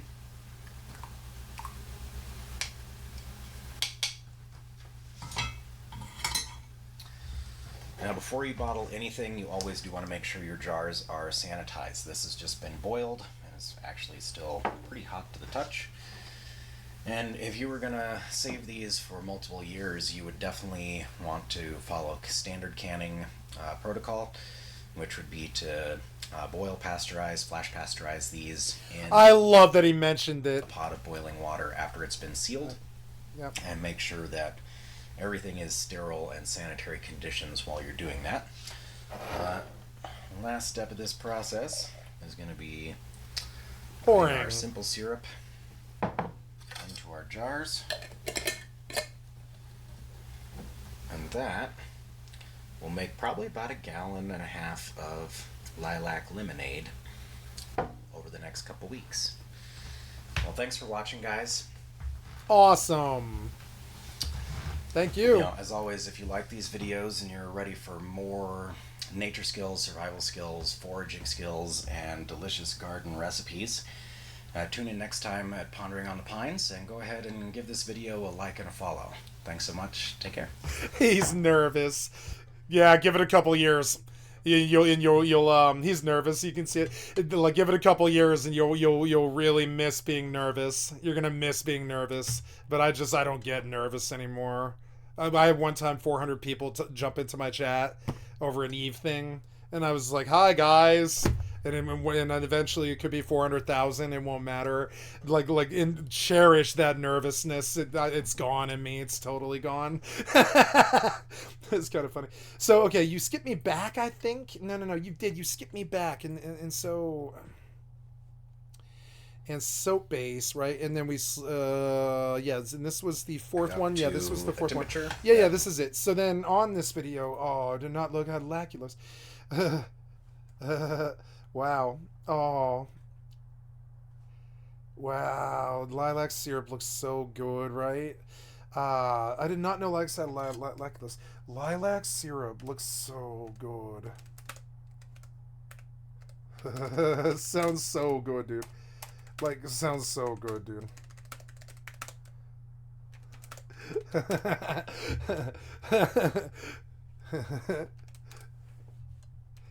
I keep doing like the wrong sort of internet slang, which I think I'm leaving the first comment on a lot of these videos, and that seems sort of weird for me, but I guess I am his friend.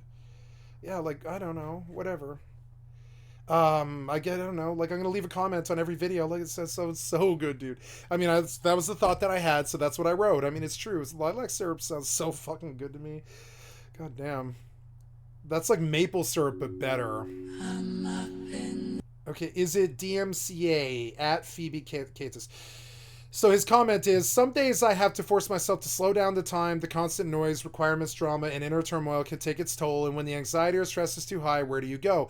What do you do to slow down your breath? What do I do when the stress is too high? I immediately disassociate from everything and everyone. Your thoughts, your body. How do you slow down the time? How do I slow down the time? Now, I'm scared of the DMCA, but he doesn't have DMCA. But can I do DMCA? I don't know. I'm scared of... I'm scared of...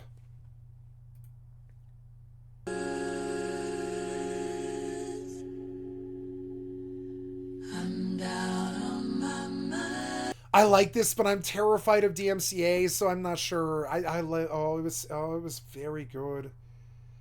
Yeah. When I want to slow down,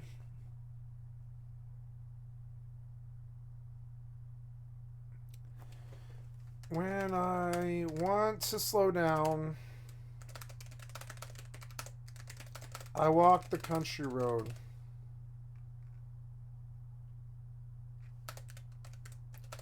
For a long time. Yep. This was good. I love this. I'm scared of DMCA though, which I don't know. I think he would call it DMCA. No. The artist is okay with their music being used in his video, but I'm not sure the artist is okay with the music in my video, so we do 5 seconds of it and move on due to DMCA. Do you know if this music is DMCA? Gotta like the video. And I got the last one right. Yeah, I liked the last one, right? Yeah, I did. But I'm gonna go back and just double check. Yeah, I did. So then I don't know if this music is DMCA, so I didn't watch this one. I'm terribly sorry. If it is, I will. I'll watch it a bunch of times.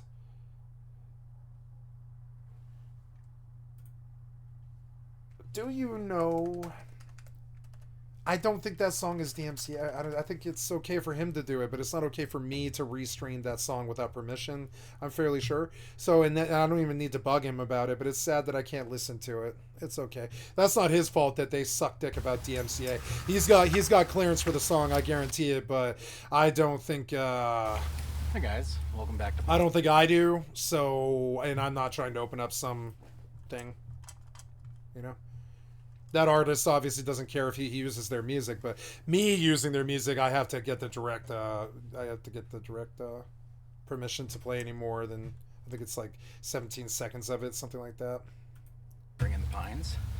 So for this episode, we're going to be talking not only spring foraging, but...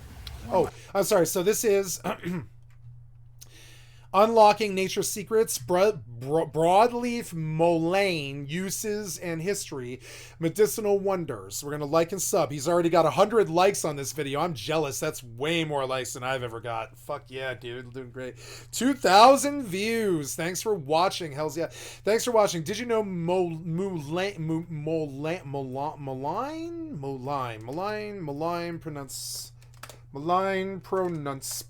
please. Pronounce. Malign, please. Nope. I need you to say it. Mullen. Like Peter Mullen. Like Peter Mullen Detectives Agency. Okay, Peter Mullen. Okay. So like mullen. So broadleaf mullen. I don't know what mullen is. It is an herb that I've never heard of before.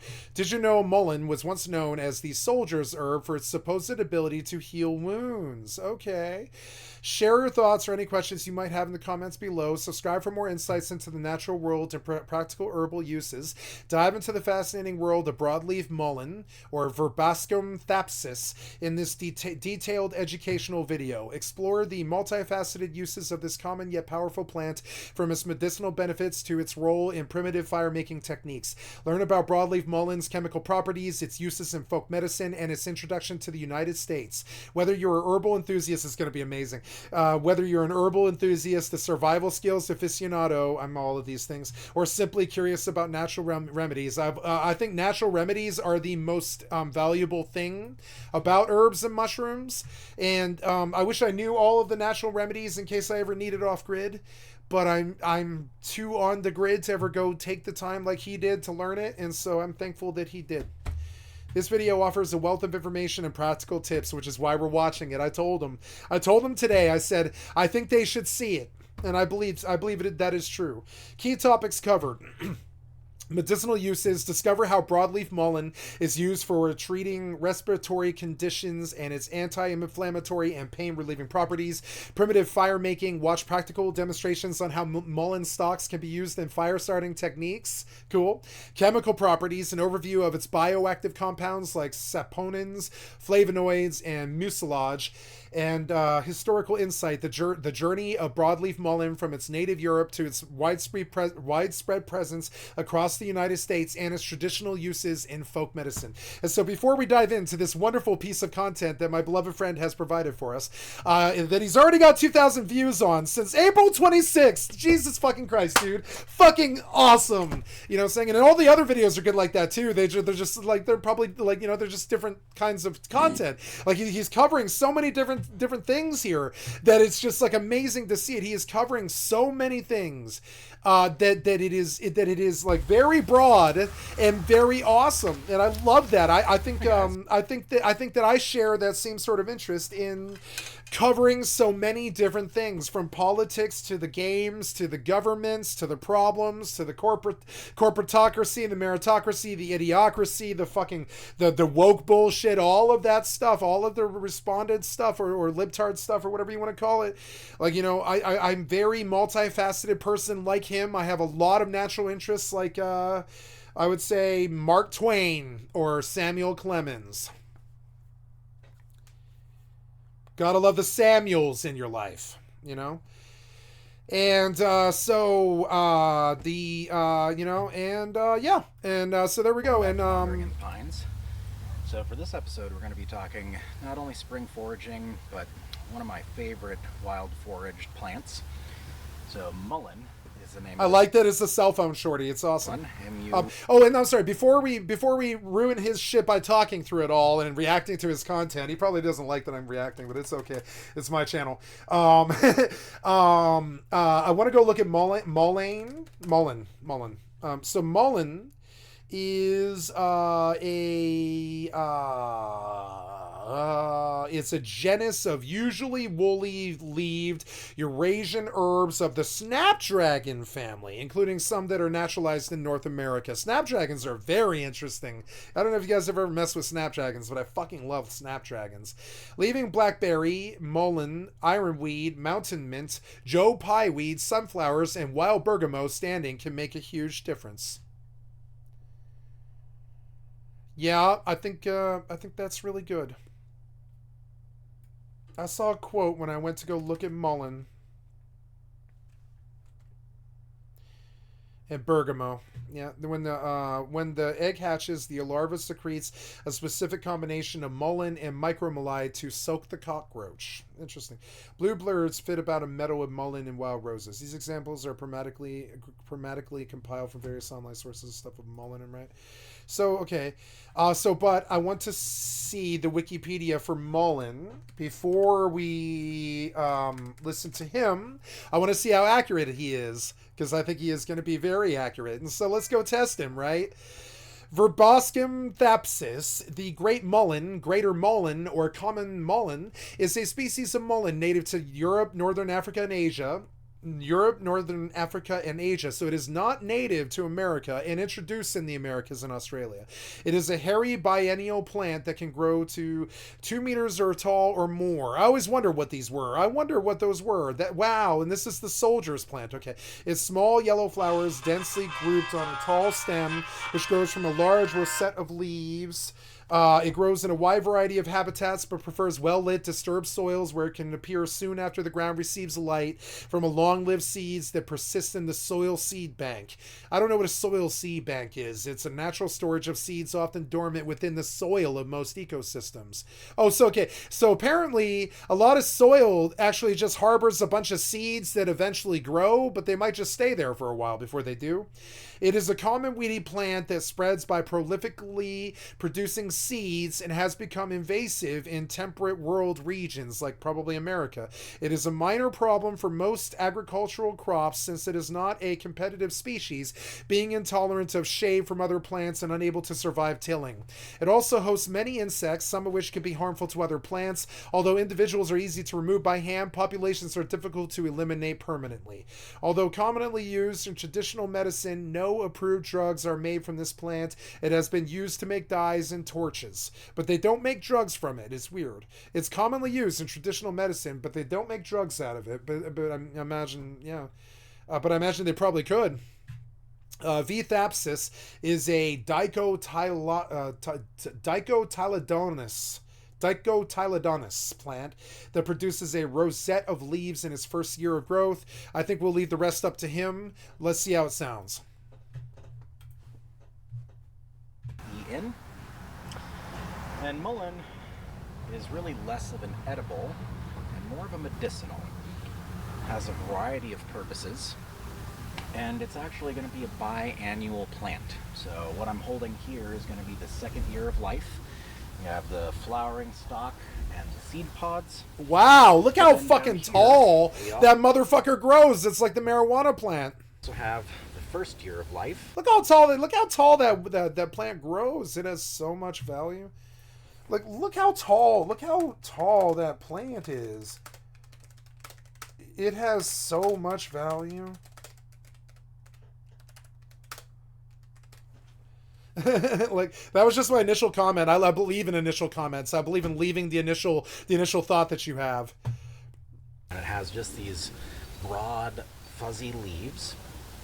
Now, as a medicinal, this one is highly effective as an expectorant. So something you would want to make a tea out of, or... Now, I don't remember what expectorants do. I remember the word and I know how to spell it, but I don't remember what they do.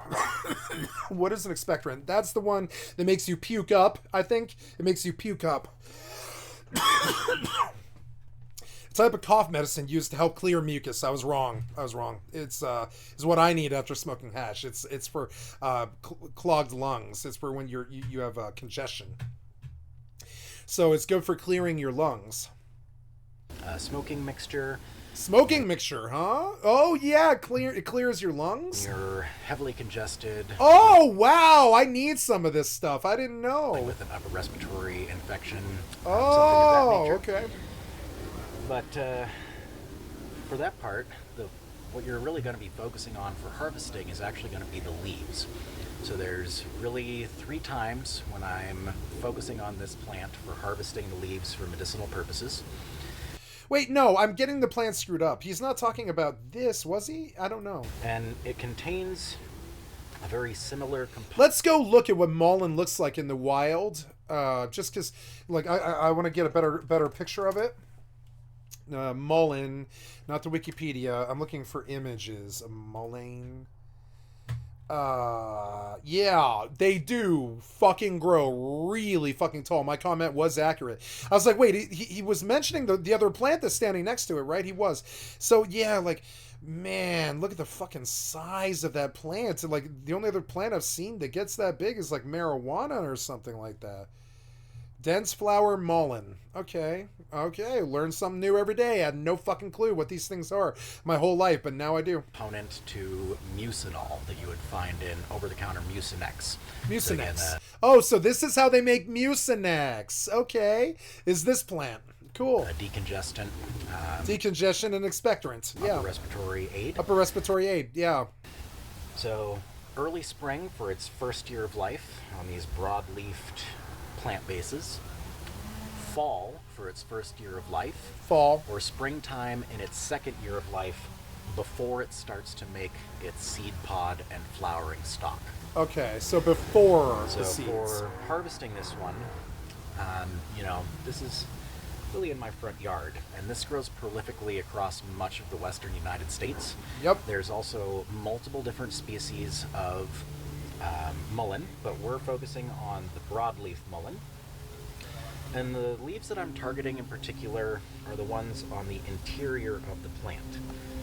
So, by comparison, we have the exterior leaves That are which big and flat- floppy, big and fat and floppy, you know, like a lettuce leaf or a, you know, cabbage leaf, yeah. Out. And we have the interior Or cauliflower. leaves, which are still by And then there's the interior. Look, they even have different color of sun exposure. comparison much more fuzzy. Yeah, fuzzy. Yeah, I remember the fuzziness of this plant. It really stands out. Soft hair It's like the only other plant besides marijuana that gets all fuzzy like hair. like structure. I'm sure a lot of them do, actually. I bet a lot of them do. And this is really going to be what we're focusing on for harvesting for our medicinal purposes. So you don't want to injure the plant Mullen, I had no idea. overly much because we do want all of these to produce their stalk and flowers for the second year. Oh, yeah? Okay. Just a couple of these from each plant. My God, I miss this yard and this lawn and this house. Like it's a place of my youth. I used to come here a lot. I've been to his house like 400 times or something. I fucking love his house.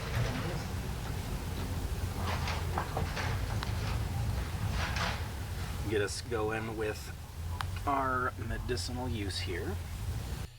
It's a rough neighborhood that I covered on my stream a couple of weeks ago. I covered the Guardian Angels. Yeah, I covered the Guardian Angels on my stream, who used to patrol the streets that he lives on, and you know, and they walk the main thoroughfare, which is East Colfax, and he doesn't live on Colfax, but I mean, like, you know, he's not that far from Colfax, and Colfax is kind of a problem in Colorado a little bit. It's not a bad thing, but it's not a good thing. It's where all the poor, drugged out people kind of coalesce, and so it's where he lives in this beautiful neighborhood, but it's right off of, like, Skid Row, almost. Not quite. 5 Points is what they call it.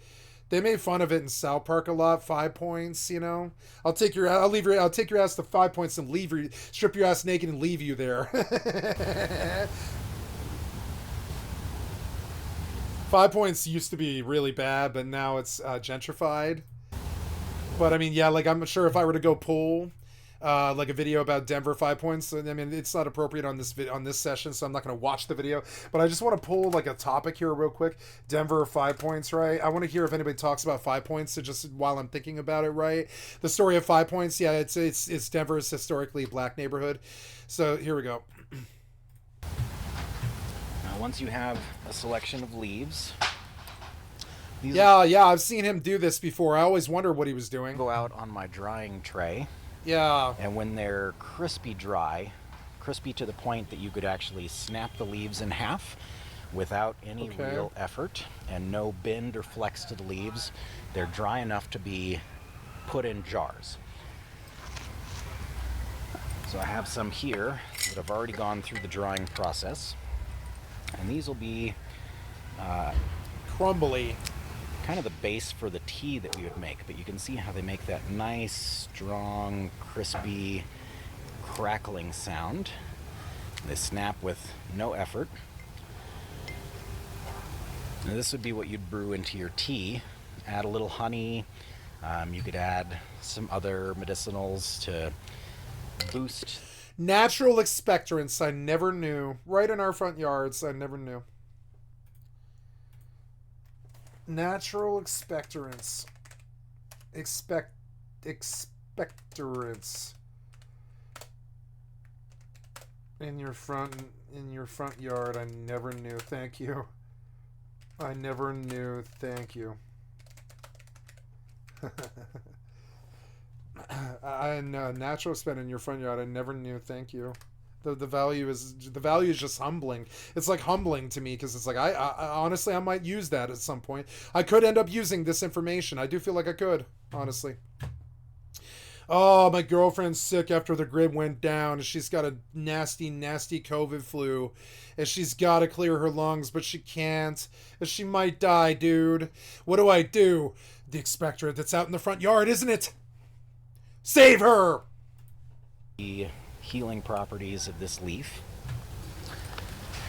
And then for your tea, you're going to want to boil the tea down 3 times. So I start with about a half a cup to a cup of the leaves, and that goes into a gallon of water, and we reduce that water through boiling until there's about a 1/4 gallon, and you're going to repeat that process a minimum of 3 times to get a maximum water extraction on the medicinal properties of these leaves. So that's really the biggest medicinal use for the mullein plant. Now, in terms of other uses, though, it is very much a multi-property plant, something that has a variety of uses. Yeah. And this was introduced into North America, we think, by French trappers, probably in the 1600s. 1600s, yeah. French trappers knew all kinds of tricks, so they probably brought over some pots of plants like this, because they're like, oh my god, I smoke too much tobacco, and I know that my lungs are going to be shitty up there in like Canada, and where it's all cold. And so they bring the expectorant with them. But not endemic to the United States, so largely. I have a feeling that mankind has smoked tobacco since the dawn of man, and so I think probably every time they smoke tobacco, they also have to learn about mullein, right? Because they get congestion.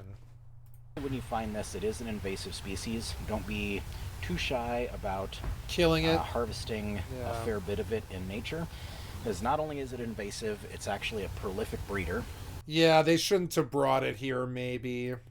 And every seed stalk, when it's fully grown and mature, is capable of producing up to 250,000 seeds.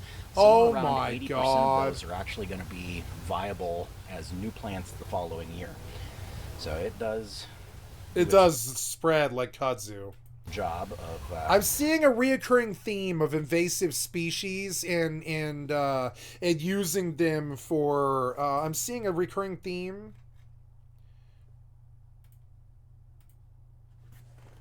I'm seeing a reoccurring theme of using invasive species for holistic health, and I love it, right?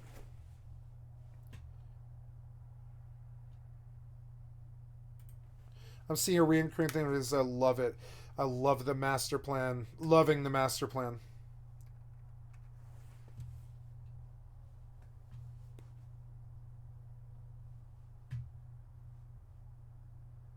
No, it's not using of education about it, of education about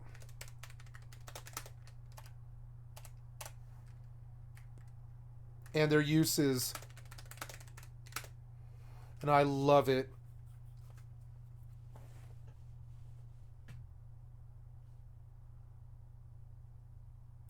I love it. It's a beautiful thing. I knew that I feel that people should see it. Yeah. spreading and germinating. I think I got him. I think I needed to grok what he was after, and I think it took me a bit. It took me till the 6th or 7th video to understand what it is that maybe there's a theme here. And it's a beautiful theme. It's educating people about the invasive species in their front yards that might either kill their dog or help them get healthy again without, so that they might go out and maybe stop the invasive problems.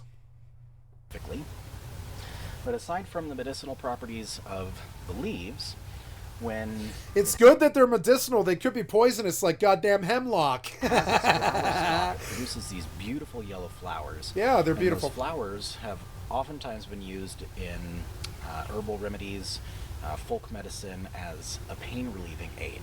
So you would take the flowers and pop them off, and you would add that to an oil mixture. An unguent. Olive oil works just olive as oil. Well as really any other, but I wouldn't use things like canola oil or corn oil, peanut oil. No. Those just aren't quite going to cut it.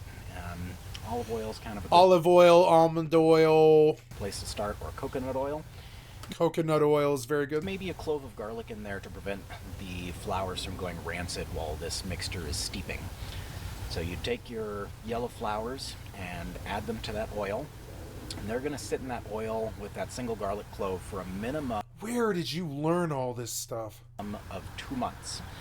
So 30 days, absolute minimum. I prefer 60 to 90 days for maximum extraction.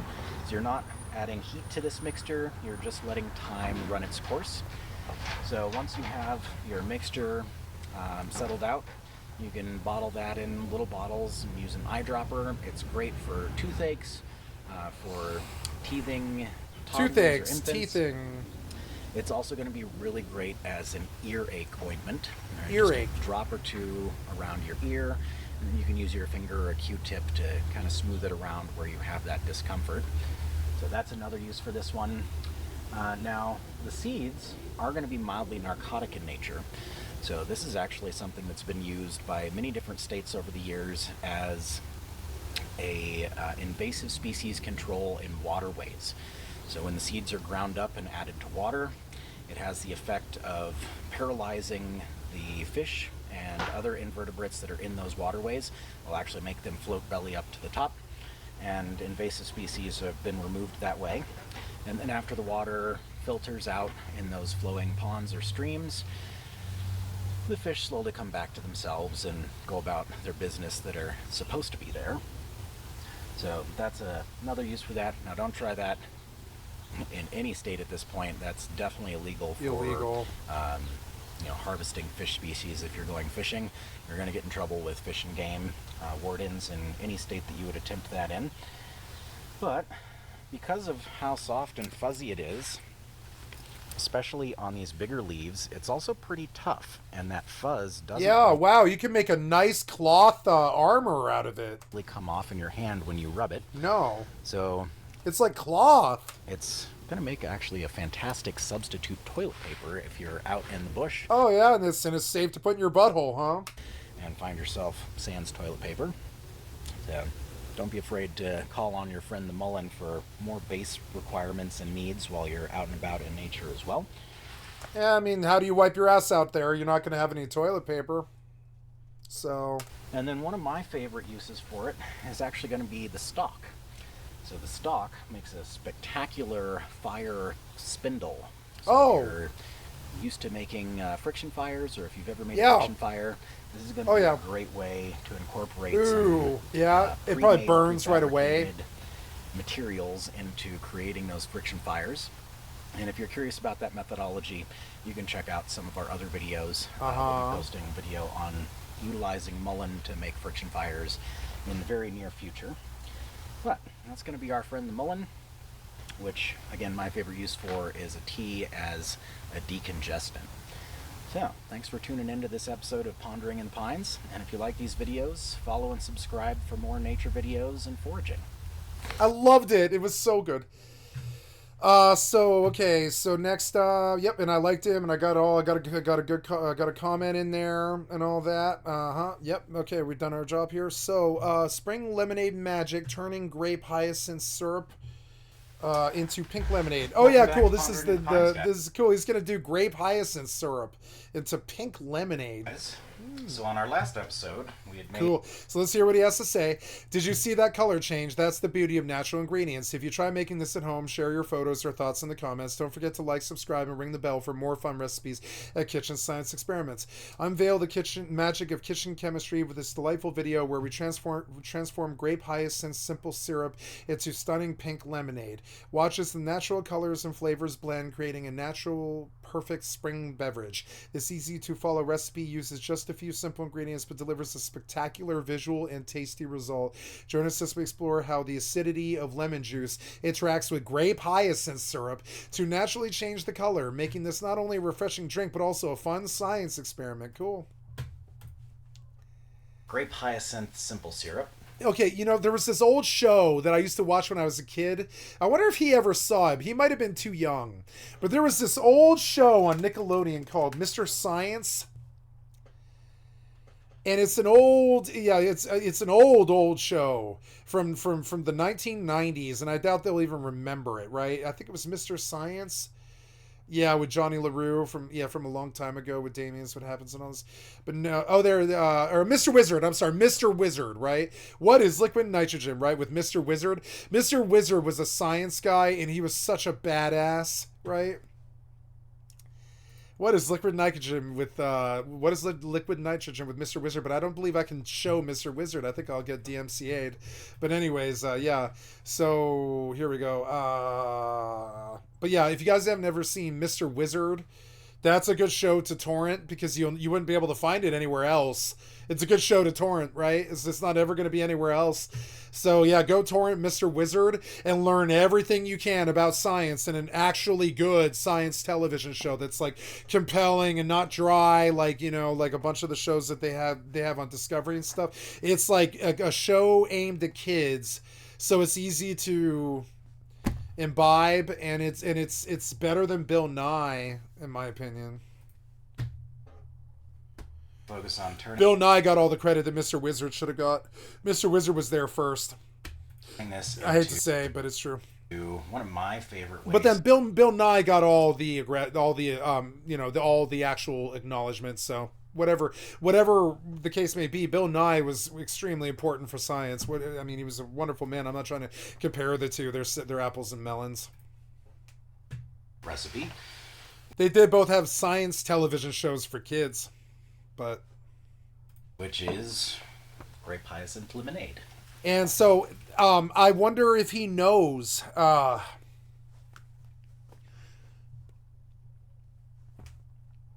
You have a style very reminiscent of an old television show that I used to adore called Mr. Wizard. And if you haven't seen it, you should watch it. It's got all of the same beautiful execution that you do. I wish I could show Mr. Wizard on my stream, but I can't. Before we get started, Anything television is just cancer for a streamer. It's television. Television's cancer. It's always going to be DMCA. It's always going to be Viacom. And yes, they do care. definitely rinse your fruit off if it's fresh from the store. At least a good rinse. You want to make sure any of the wax coatings or pesticides are mostly cleaned off of there.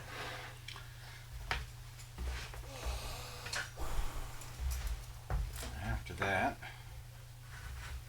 go ahead and juice our lemon. So we juice a lemon. Oh, and he's got that cool bottle of syrup that he made. Oh no, he did grape hyacinth syrup, which I wonder if he did another video for that. I don't know. And I might have that coming up. Did I miss the grape hyacinth? Because we'll do that first if he did. Oh yeah, making grape hyacinth simple syrup. So let's do this one first. I'm sorry, I got ahead of myself here somehow. There we go. So Welcome back to Pondering in the Pines. So it's spring here. oh my god, it's beautiful. It's gonna make me cry. It's my homeland and they took it from me. They kicked me out.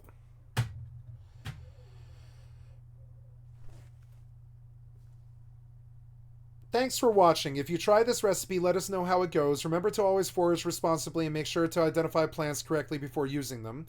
Subscribe for more foraging tips and recipes. Learn how to safely forage for and make your own grape hyacinth, Muscari armaniacum simple syrup with this easy to follow video guide. In this tutorial, we'll take you through the steps of identifying, harvesting, and transforming grape hyacinth. Let's go take a look at grape hyacinth and learn something, guys, rather than wasting our brains away on video games all day.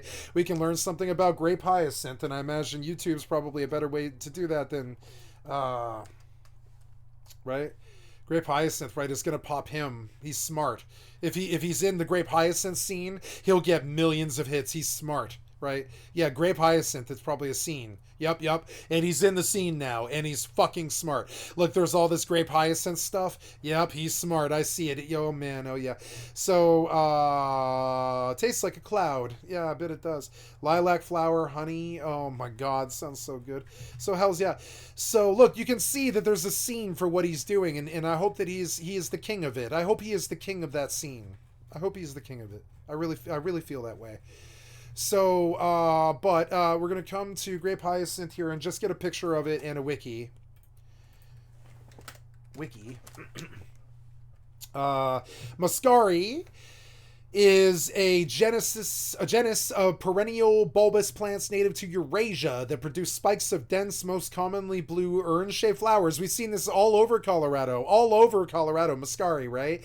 Most commonly blue urn-shaped flowers resembling, they're like urn-shaped, like the furnace in Rust. They look like the furnace in Rust. Or like a pineapple is another probably good shape to describe it, right?